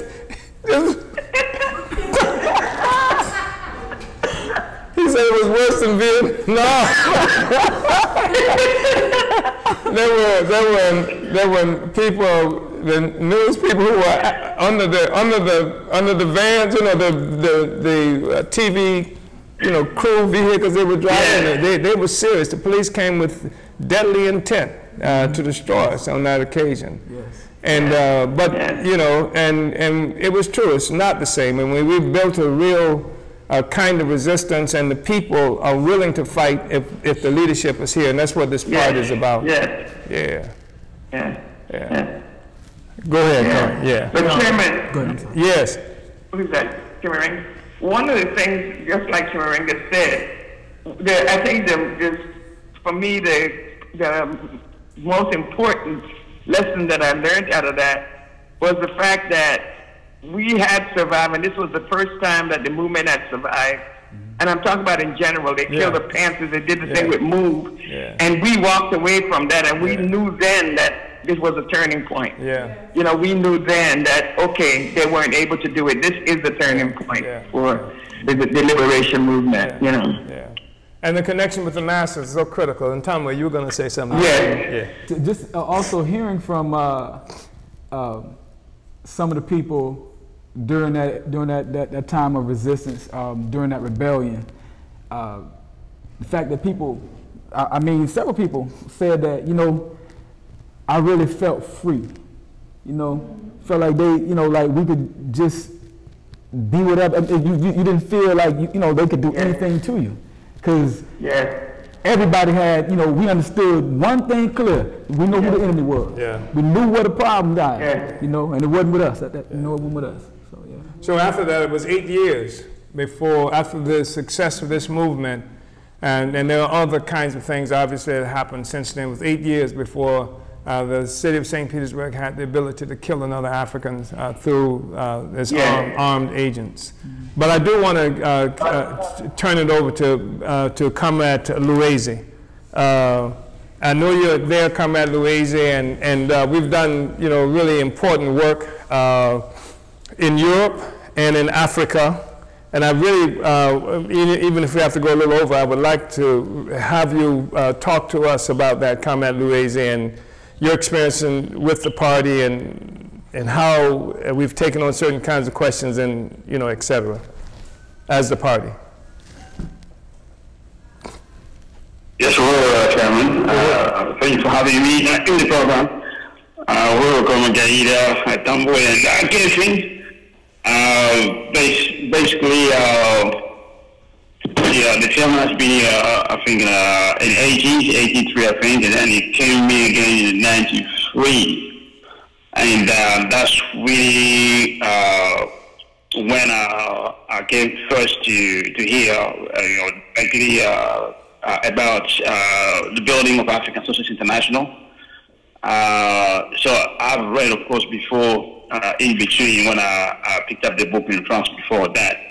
But that was the first time I met the chairman in 93. Then he came back in 95. Then it was due to come back again in 97 it was, when the rebellion took place. And we have booked a series of conferences for chairman to speak. And I just got a call one day, someone who passed away now, Lester Lewis. He said, your chairman is on the BBC. And rushed to listen to the radio, but it already ended. And that's what basically I became aware of the significance of the rebellion that shook St. Petersburg. So it became a world event. World imperialists want to know what's going on there. And in 1999, that's when the first time we were able to host the first African Socialist International Conference in London. And we reached out to all organizations we knew at the time. Of course, before that, when I say the chairman always said before, we met all kind of organizations and tried to win them to participate. And finally, in 1999, we had the first conference, and organizations showed up. It came from Sweden. We had an organization throughout the UK. And what's significant there, in that conference, it became really clear that none of these organizations had a long-term view or a long-term vision of a united state of Africa that will come as a result of revolutionary struggle of black people. And none of these organizations had a vision to build even beyond the borders where they reside. Most of the organizations were just local organizations engaged in one issue or engaged in cultural activity or school education, anything like that. We didn't have a national organization in that sense, or at least organization with that kind of a vision. And most of the organizations were lagging behind ideologically. People still raising racism as the many issues. People were locked into choosing between socialism in Korea or Albania or Russia, or which one, people were refugees, people were in the charity organization, you name it, you didn't have an organization that was engaged, in the national liberation struggle, or at least had a vision of power, how you acquire power. We didn't have none of that. People were Pan-Africanists, or talked about African unity of sorts, but there was nothing concretely. And so all these struggles began basically to unravel.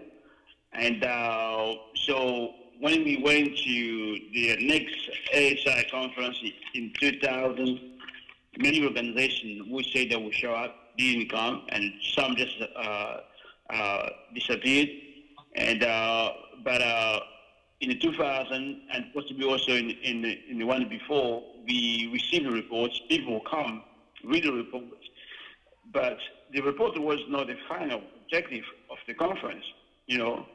We needed to move forward.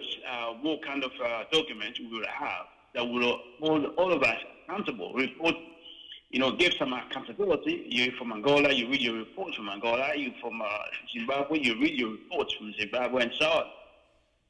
But that wasn't as the same when we have a document that says this is our position, and we want you to take a stand based on this position. So the chairman came with what we call the main resolutions. We produced manifestos, black manifestos, position of white people, things like that. But this time, we developed the main resolution of the ASI. And with the main resolution of the ASI, it means that people have to take position. And before you participate in the ASI conference, you must state your unity with the document. And that helped us to weed out, by 2004, most of the people, we didn't unite. Who can just say that for African unity in general? So you had basically Pan-Africanists who begin to see that we are not the same. A split is now really clear. They begin to line up on one side, and the African Socialist Party is on the other side. And they can't be saying we are one and the same. And I begin to see organizations saying they are not just Pan-Africans, but they are nationalist Pan-Africanists, or they are some kind of different Pan-Africanists, because they understood Pan-Africanism is being exposed, is coming under assault from the African working class, and they couldn't hide from it. So it was really an exciting period. We have to come into the movement, learning Africa about African Socialist International, and going to meetings, say, to Pan-Africanist meetings, and exposing Pan-Africanism, and it was really a new period. And this just one aspect. Before, we also engaged in a struggle in defense of basic democratic rights. Police brutality, drug in our community, and things like that. We were the one basically taking the conclusion of the party. That what we see the police in our community, that's police containment, and the war on drugs, the war against our community. You begin to see that language permeating, going through in the black community. You listen to the radio, people now start that using basically African internationalism. We were saying where it's coming from. Wherever you go, you can hear people say, yeah, we this police containment, and we know nobody said that before. And we built in Bidamia, and the organization, I think, was growing well, because we used to have 2 meetings every 2 weeks, and rallies outside the police station. We got involved in defending African families. We were whose loved the ones who were killed, particularly the case of Ricky Bishop. And we were the one basically organizing regular demonstration in defense of Ricky Bishop. And there was no organization doing that at the time on a regular basis, and also engaging in the political education community. So coming back on African Socialist International, we had, after 2004, another conference in 2005 and 2006. But I have the burning spear here in front of me, which just, I might read some extract just to share with you, basically what was happening in the London at a time. So this is the balance sheet in November 2005 and January 2006. Here, I'll read something on the state because we had workshops in these African Socialist International. Here, on the question of the state, the Chairman Omali explained the state as a repressive apparatus that you find in society anytime where society is split between haves and have-nots, especially when those who have as a consequence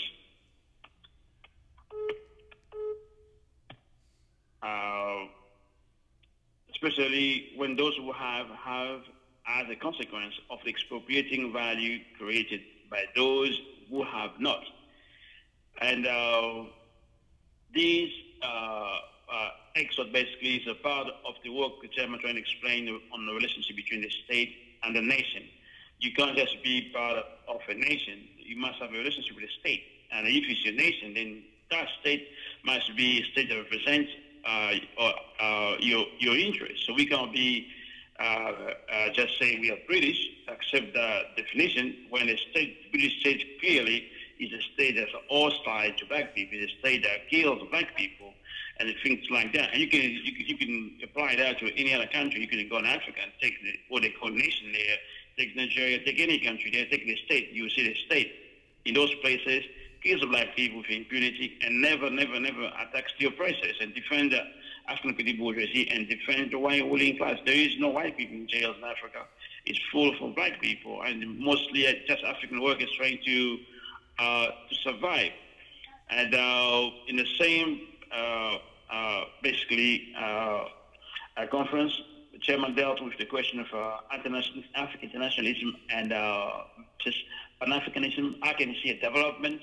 We're getting deeper. Every conference is getting deeper on this question of Pan-Africanism. Today you can see the position on Pan-Africanism, I think, is complete, is clear. And all these conferences, I've seen Chairman going through that. So I'll just read quickly this one, the short one. This workshop was allowed by the workshop comparing African internationalism with Pan-Africanism. In this workshop, the Chairman made clear that the concept of Pan-Africanism is not capable of guiding the international African revolution to its completion. In fact, Pan-Africanism is not an ideology and does not recognize class differences.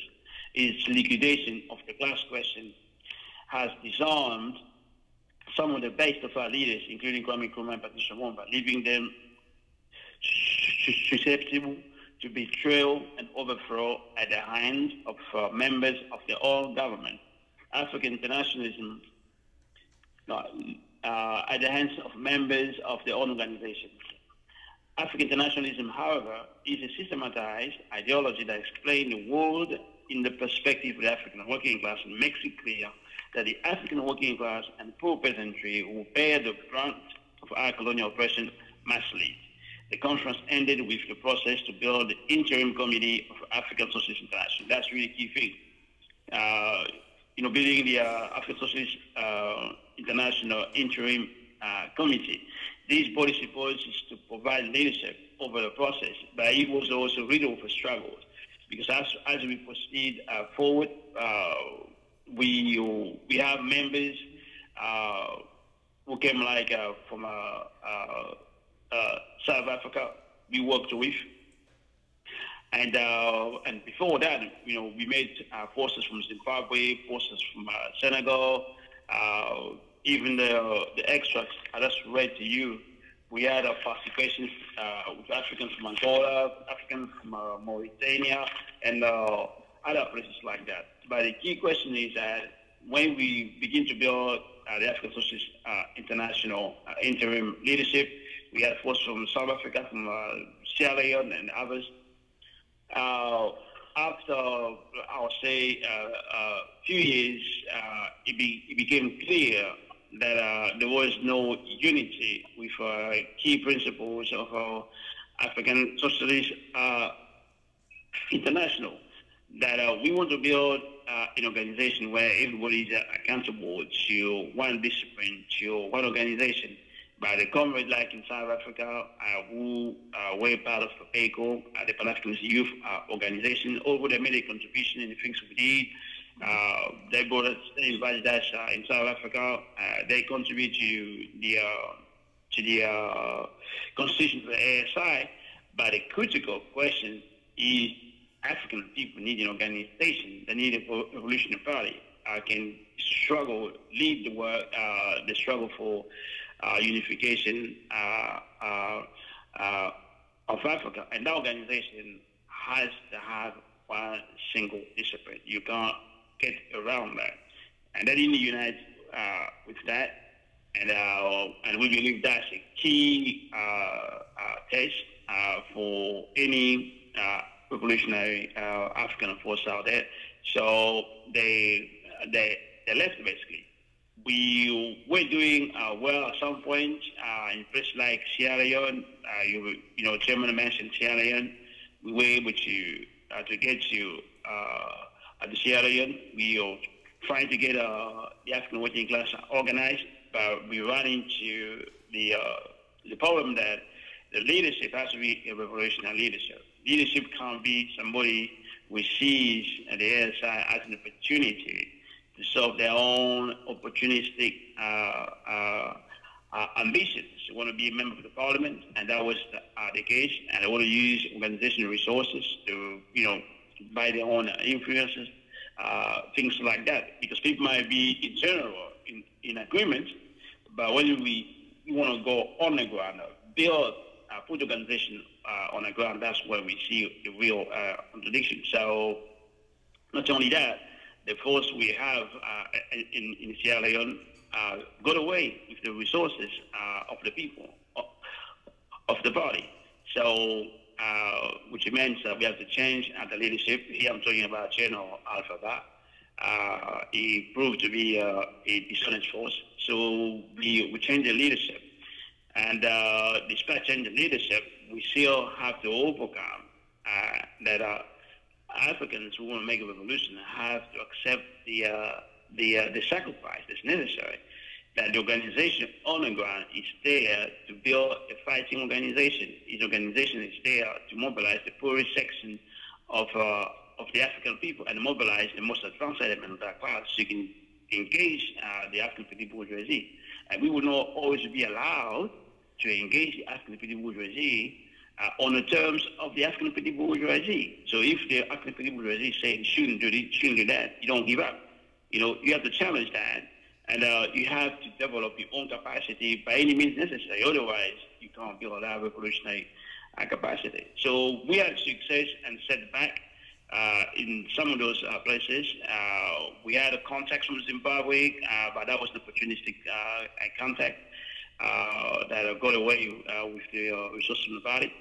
And this mission is to build the party on the ground anywhere in Africa. So we never gave up. So finally, we said we came to the contact of African young workers in South Africa, and this has changed a lot, because here for the first time you can say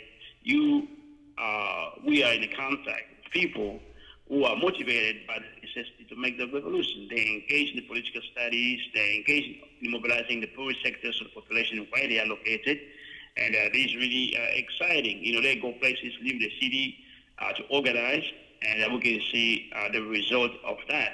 And so just to be short, we have met all kinds of forces, not just here in England, in Africa, throughout Europe. When we met all kinds of intellectuals, we promised to us to do a lot of things. But as soon as we begin to do it, they just disappeared. But one thing is clear. Here in England or in France, despite the contradictions we have to overcome, African People's Socialist Party has changed the ground or the terrain, as the French might call it. Things are not what they used to be. We did the LDs in France, and people told us since the APSPD, the first LD, because the France didn't have a tradition of celebrating African Liberation Day. In 2012, we did it. They said we changed everything.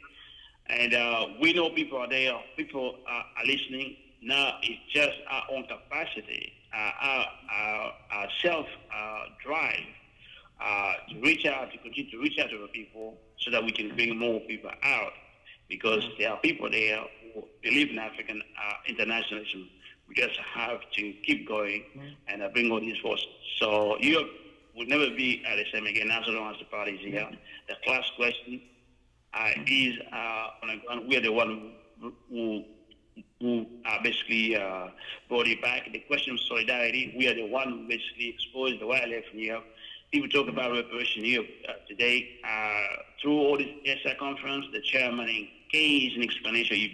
You brought the leaders of African People Solidarity Committee. Chairwoman Phineas was here many times. So the question of reparation, we made it clear what it is. You know, it's not about your mind, as the cultural nationalists used to say in London, 99% the mind, 1% the money. It's a revolutionary question. We need to have access to those resources, and we need to open up front inside the white community. So it's a serious organizational question as well. So that also transformed the ground. Completely the question of nationality. That's a big question. You know, what nation, you know, are you from, or what's the nation is consolidating your future? So this also the question where the chairman and the party basically just changed everything. There's so many things to say that I can't really go through all that. But one thing I might end up with is the Balance Free newspaper. Balance Free newspaper is also the newspaper for England. If you're looking for revolutionary newspaper, people will tell you get the Balance Free.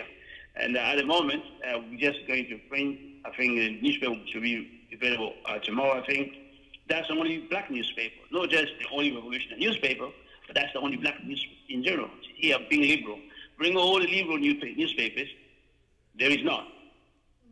You know, at one point you go to London, you go to places, you see newspapers from the medieval transition, there is none, just Balance Free newspaper. So that's is an achievement itself. That's how also we continue to define what is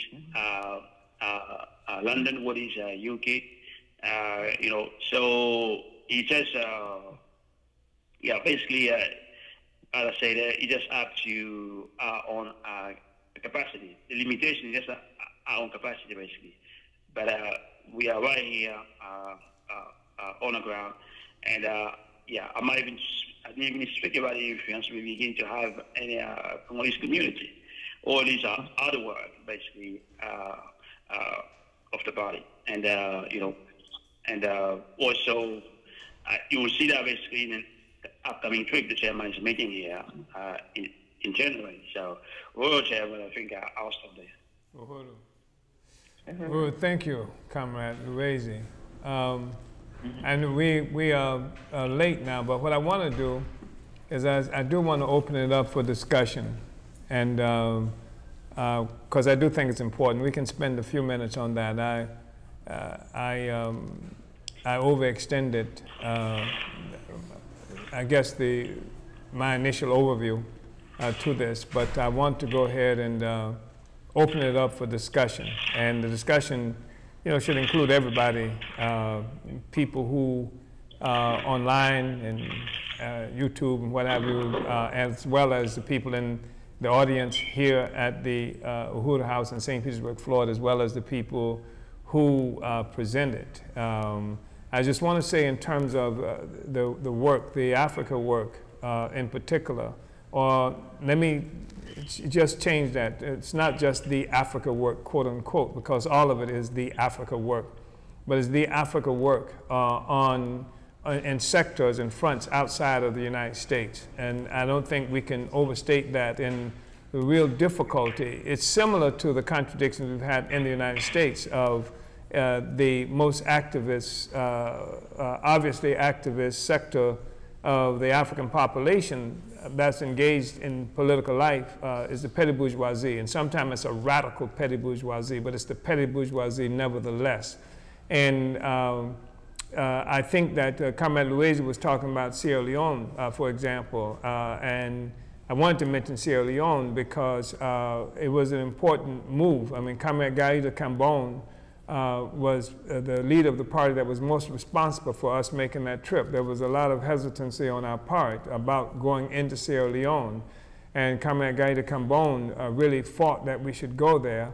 And then when we were there, it was just a magnificent reception by the masses of the people. But a serious error was made there that I bear some responsibility for, if not most, because we were dealing with this particular force that Comrade Louise mentioned, Cherno Alfamba, who was the initial person from Sierra Leone to contact us. And while it got us into the country, it was on a petty bourgeois agenda, a neo-colonial agenda. And I remember we had this massive meeting turnout in Sierra Leone, and that defied everything that this comrade thought we could do. When I say this comrade, I mean the brother who brought us there, who opened the door for us. And at the end of the meeting, there was this discussion about how to move, and Comrade Gaita was pushing very strenuously that there were certain protocols that we have established about how to deal with we had all those people at the meeting. They should have been locked in to our process. And this comrade offered all kinds of explanation why it wasn't necessary, et cetera, et cetera. And I allowed him to do that. You know, because he knows the turf, he knows the area, et cetera, but we had protocols. We had a way that it was supposed to have been handled, and Gaita fought for that, and I overruled her. And we paid a disastrous price for, we have protocols for a reason. They're not just there, they're for a reason. And so I want to say that, and also I want to say that relationship to something else that Comrade Louise mentioned in terms of, in the final analysis, the work that we do to bring organization to the mass of the people. And one of the things that we were proposing of pushing in Sierra Leone is that we had actually developed, that I played a big role in writing, a revolutionary national democratic program that had to go into that community, that to win the masses of African people, even sectors of the petty bourgeoisie, and, but who could be considered revolutionary national Democrats, as to say that they had a democratic kind of stance. They could have been involved in anything from prison work, or if they could have been involved, they could have been even revolutionary artists and intellectuals and et cetera. And that this comrade, and of course, and it all revolved around the interests of the African working class there. And we could never get this comrade to take that out. We could never, he would complain that the people were not literate, the people couldn't read it, et cetera, et cetera. And that was also a telling kind of thing, just in terms of the kind of forces that we were working with and trying to take the revolution in the best way to take African internationalism, especially on the continent. But it was not just on the continent. It's in this country. It was in France. We were in France for a while. One of the big pushbacks in France was around the whole question of homosexuality, and the fact that many of the people who were associated with us were people who I sort of feel like were agents, and others who attacked the party based on our unwillingness to condemn Africans because they were homosexuals. And that we were said the African Revolution is open to revolutionaries, and so we don't do sexual orientation tests. It's nowhere in our what do you call it, the application, a sexual orientation thing, and so there we had a setback. Well, it's not a setback, but we lost some comrades, and that's a good thing, because the situation on the ground, I think, is decidedly different in France today, in Paris today, and political activity in England will never be the same again as a consequence of what the party has taken. Anybody who was in England before the party had begun to build there and has been there subsequent can have to say that. Even people who hated the party, who hate the party now, they can't do the stuff the way they used to do it. We've fought for and brought a science of revolution to it, and so that now when people reject us, at least after they reject the science of revolution. We took the first African Liberation Day mobilization ever to France in Paris. The party did that. And similarly, we traveled in other places in Europe. We were in Germany. I spoke at Humboldt University, where Karl Marx and Engels had actually studied and got a standing ovation from a majority white audience, and it connected us also with the Roma people that called gypsies, and derisively I might say, and who wanted to make a connection because they saw the leadership coming from the party. So we've had a really important impact. And then of course the same thing is true in Kenya. We were in Kenya, and we now in Kenya with the sector really working as a party, but the first time we went to Kenya, where I thought I had been poisoned initially because I was deathly ill, and the night before the event, and we couldn't, it was so serious in Kenya that we couldn't put out flyers announcing that we were going to be there because the repression is so serious. And so I thought I had been poisoned. And I concluded a little later on, after that it was an apple. It was a sweet potato pie that I had been dragging around with me from the United States, and I ate that pie, and that was the poison that I experienced. But we got to Kenya, and Lazy was there, and Comrade Owners and Yeshitela was there, and we got to Kenya. And we spoke, even though without passing out any information. We had a standing room. Some of you may have seen clips from the presentation that I made there. And it was an extraordinary event. The people want revolution. African people want revolution all over, and the party has been the organization that's taken African revolution, as opposed to Kenyan revolution, Ghana revolution, South African revolution, or Black Brit revolution, or Afro-American or African-American revolution. The party has taken African revolution, and African people want African revolution. They just have to be given African revolution. So I've overtalked this, but Comrade Kile, you're in command, obviously, so Uhuru. Chairman. Well, we don't have any questions online. There's just a lot of comments and salutes to all of our panelists. But we do have a question in the room from Deputy Chair Yeshitela, so I'm going to bring her up. Uhuru. Uhuru. Uhuru, Chairman. Uhuru. I really want to appreciate the study. And I have two questions. One for Secretary General Gaida. Gaida, I know you were my sponsor when I first came into the party. And I wanted to know, like, during the counterinsurgency, what methods, well, first of all, I am the Deputy Chair of the African People's Socialist Party, and right now I'm based in St. Petersburg, Florida. I want to give a shout out to my comrades in St. Louis and also in South Africa and Kenya.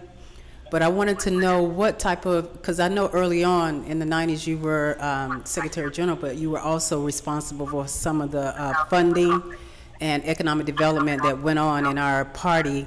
Can you speak to some of that?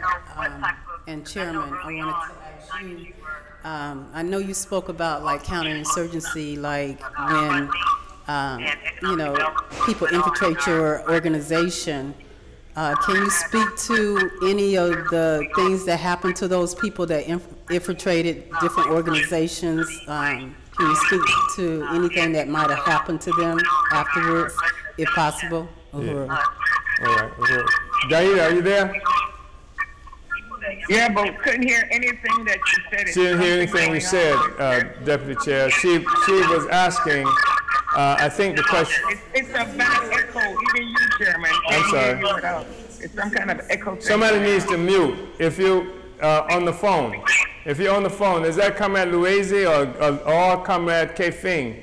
You must mute because no one can hear over you. Okay. I'm muted. Okay. So I think the question wasn't a question about, as Secretary General, what methods did we use to combat the counterinsurgency? Can you speak to that at all?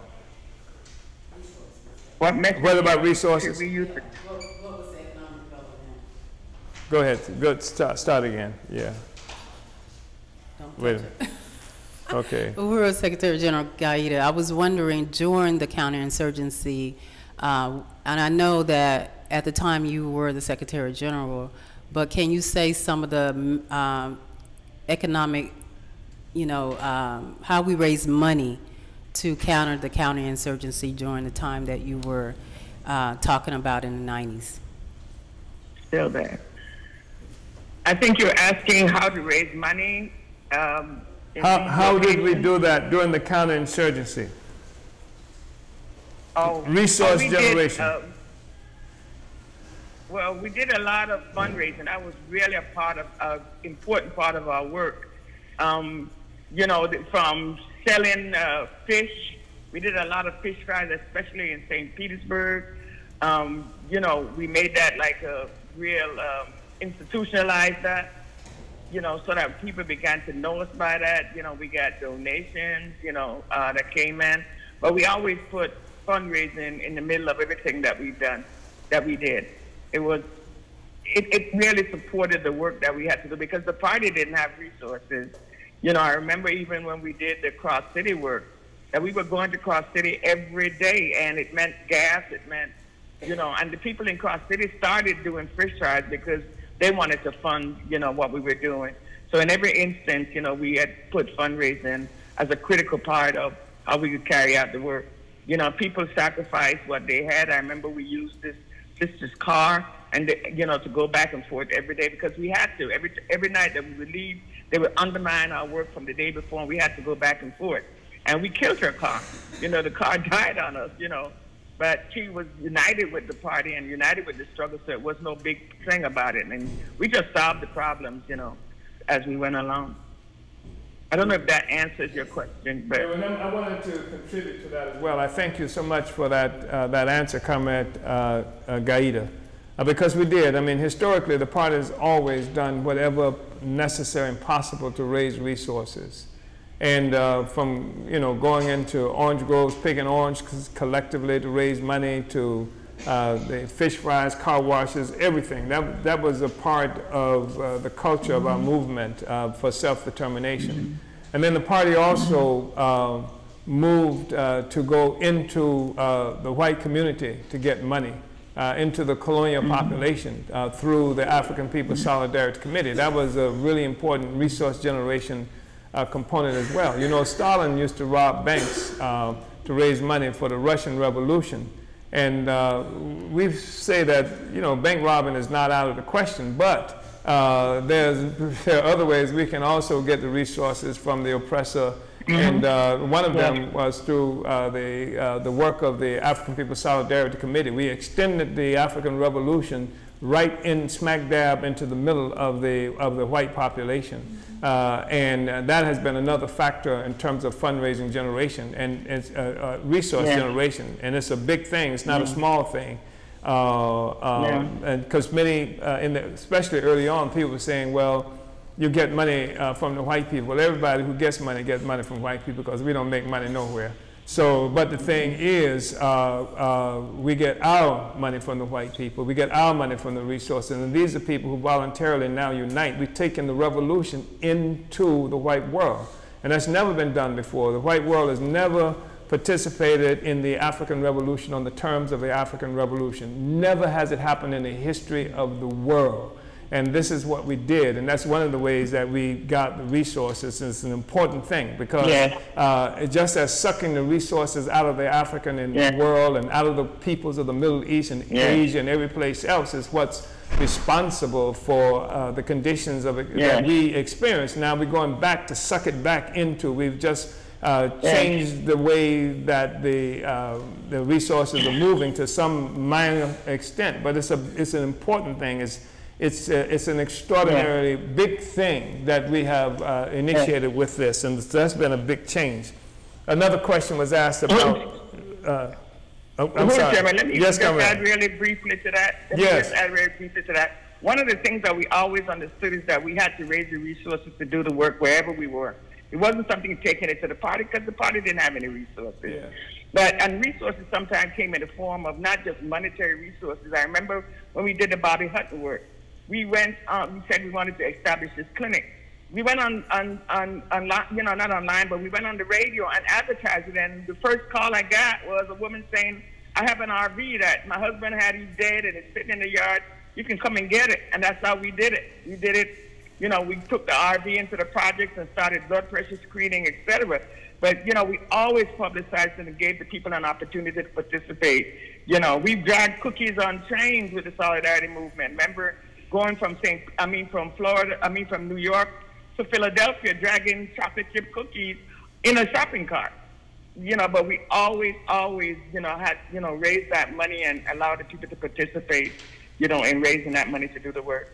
We sold boiled peanuts at the, what's that in New York? What's it called? The West Indian Day parades. You know, yeah, I mean, yeah. So we've, you know, the resource generation has always been like critical, and I really want to express appreciation for Comrade Gaida reminding us that the relationship with the people is the critical thing toward this, and that's something we were just discussing in the last 2 days in an important meeting that we had, that the African masses have to be given an opportunity and recognition of the need to participate in its own liberation, and we have to be able to pull resources also in our community, because these resources from our community, they're going to go someplace. They leave our community all the time. That's been important.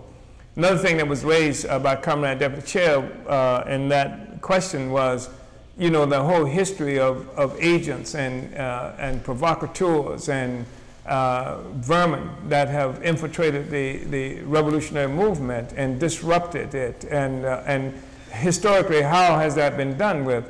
I don't know if we got a good track record on that. Too often, our enemies die natural deaths. And don't have to pay consequences. I mean, it's, you know, some people in this room remember an entire building was stolen from us in Philadelphia. I mean, that was a major setback by Negroes who were in the party, and put us in a situation where we would have to fight the police to get to them. They had the police there blocking our ability to take that building back, and we, you know,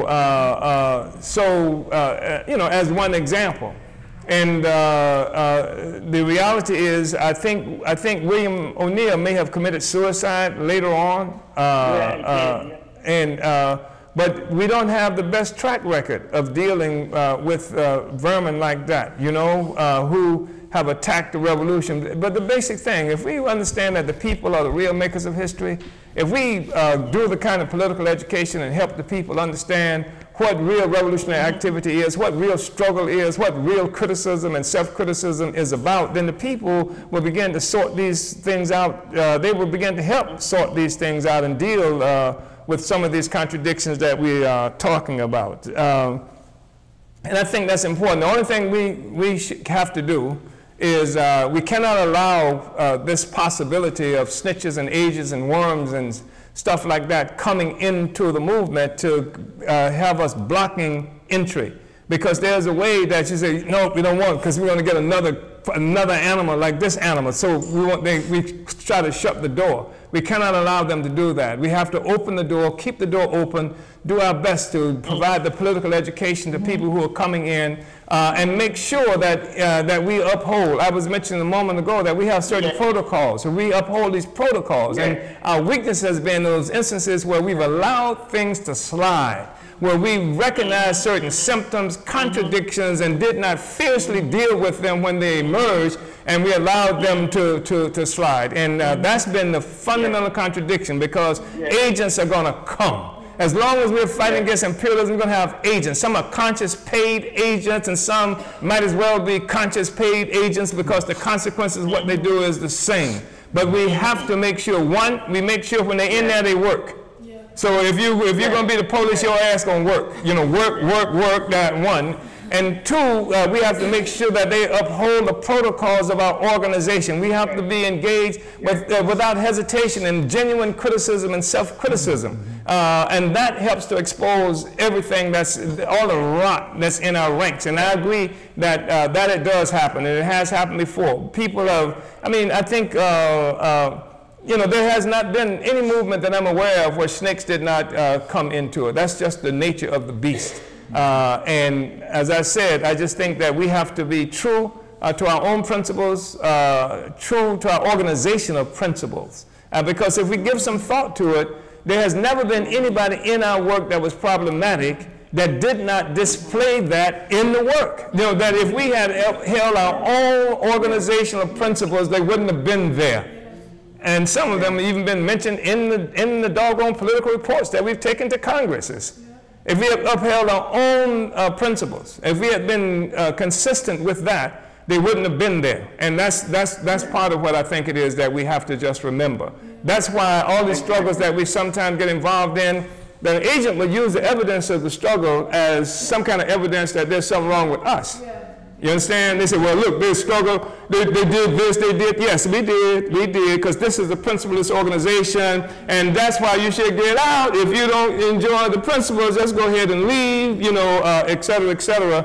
But that's critical to our development and how we move this project and process forward. Uhuda, is there anybody else before we move forward, or Comrade Akile? Well, there was a question from Comrade Lisa Davis about wanting to expound on the party and how the party had the first African Liberation Day in Paris, France. Yes. She wanted to hear more about that. Comrade Louise, can you speak to that? Did you hear that, Comrade Louise? Comrade Lisa Davis in New Jersey, Newark, New Jersey, wanted to hear more about the party initiating the first African Liberation Day in Paris. Yeah, sure. The first Liberation Day in Paris was in 2012, and what we did, we organized in Paris and Belgium. We already had our units there, and we just recruited 2 comrades in Sweden. So what we did, we sent coming from one from London and one from Belgium to Paris to with the batting sphere and the flyers. And what happened that the setting of batting sphere in a popular area, in an area where African working class is heavily represented, it was a success. People you didn't even have to go and set a batting sphere. People came to you. They never seen that. And this way, the message went quite fast that there will be African Liberation Day. We used local radio. We went to the university campuses. But I think the work that was done around our area is sending in the African working class neighborhood. So we host the event at the university next to that neighborhood. And that was the first area we did. Omali was there. This year, I think also was there. I'm not sure who else from the US was there.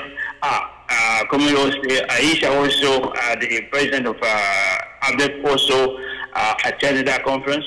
We had around 300 people. It was really a great conference in that sense, and it allowed us basically to build the party in France, and it basically just created a space for the party to be influential throughout Europe, and that's when we were able to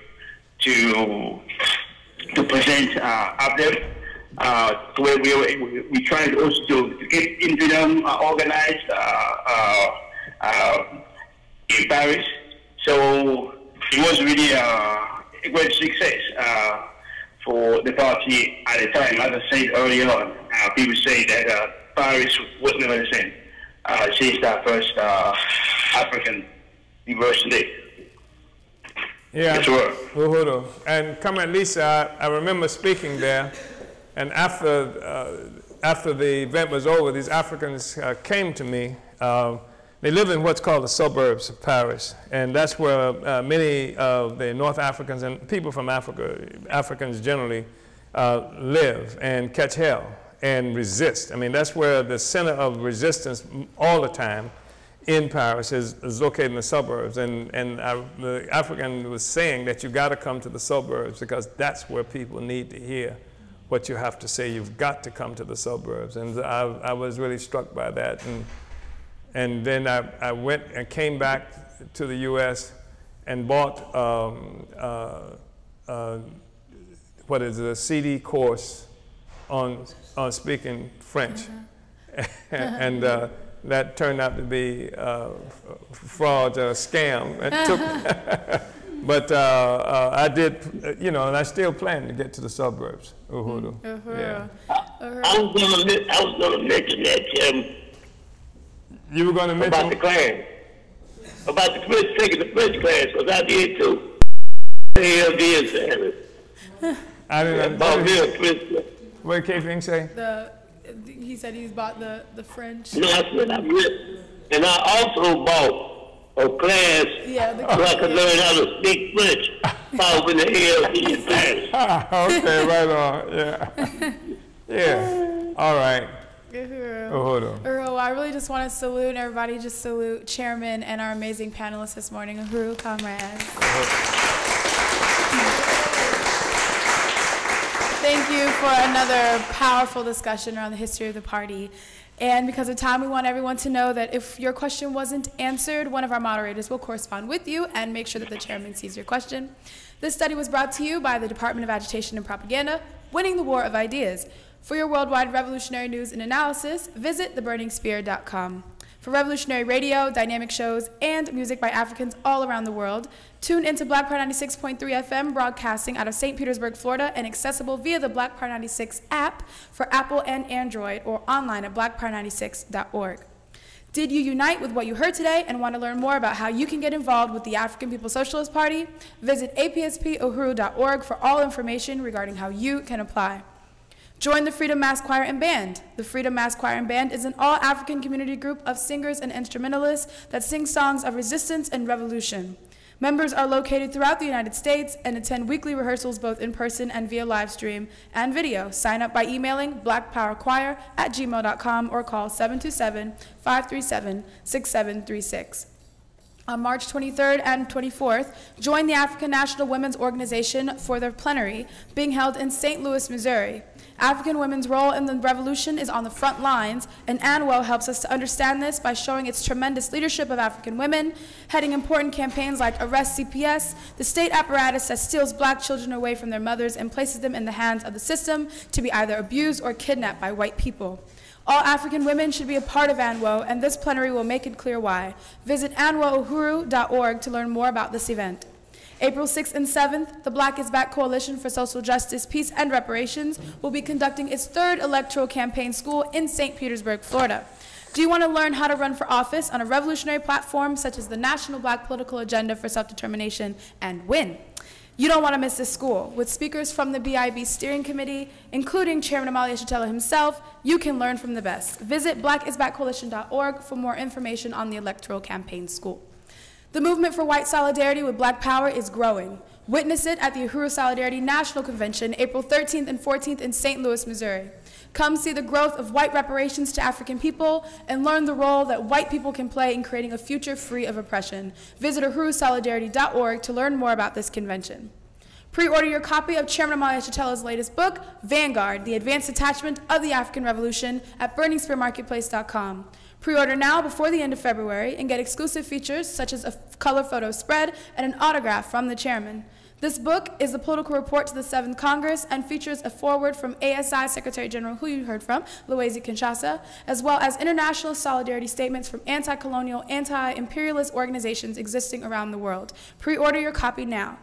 If you're local to St. Peter, St. Louis at the Uhuru House, 3 p.m. Eastern, 4 p.m. Central, the International People's Democratic Uhuru Movement will be hosting our Black Power Sunday rally, raising important concerns and community issues and organizing to overturn them. If you're local to any of these places, come on down at 1245 Tyrone Lewis Avenue South or 4101 West Florissant to learn how you can get involved and fight back against things like police brutality, gentrification, homelessness, joblessness, and all the other issues plaguing our communities. And in St. Pete, we are organizing to take back Martin Luther King Day, so come on down and learn how you can get involved in this dynamic campaign. campaign. And join us at Uhuru Congo on YouTube at 12:30 p.m. Eastern, where we'll be going live with Chairman Omali Yeshitela and ASI Secretary General Louise Kinshasa to talk about the situation happening in Congo right now. You have to go to YouTube to view this live stream at Uhuru Congo on YouTube. Everybody on Facebook has to go to YouTube, Uhuru Congo at 12:30 p.m. Eastern, where we'll be back live with the Chairman and ASI Secretary General Louise Kinshasa. Thank you all for tuning in. Make sure you, yes. I think I have to be, is it January 26th that we are doing an event in London? Is it the 26th that we're doing an event in London? And so... That's correct. It's the 26th? Yes, Chairman. Can you say where, quickly? And what time? It's going to be on 336 Brixton Road,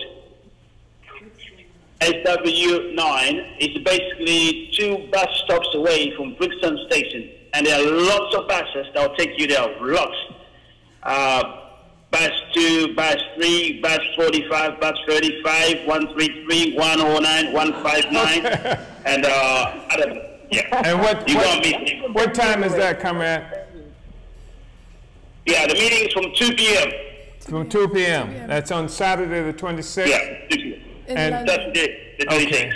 So I'm going to be speaking there with Comrade Louise, and while I'm there, I'll also be accepting an invitation from the Oxford Union, where I'll be involved in a debate with the Oxford Union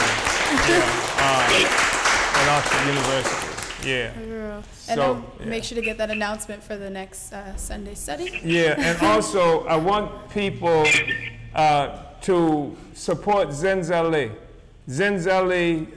clothing store in Huntsville, Alabama. It's an economic institution of the All African People's Development and Empowerment Project. Send your money. It's an important component of this work.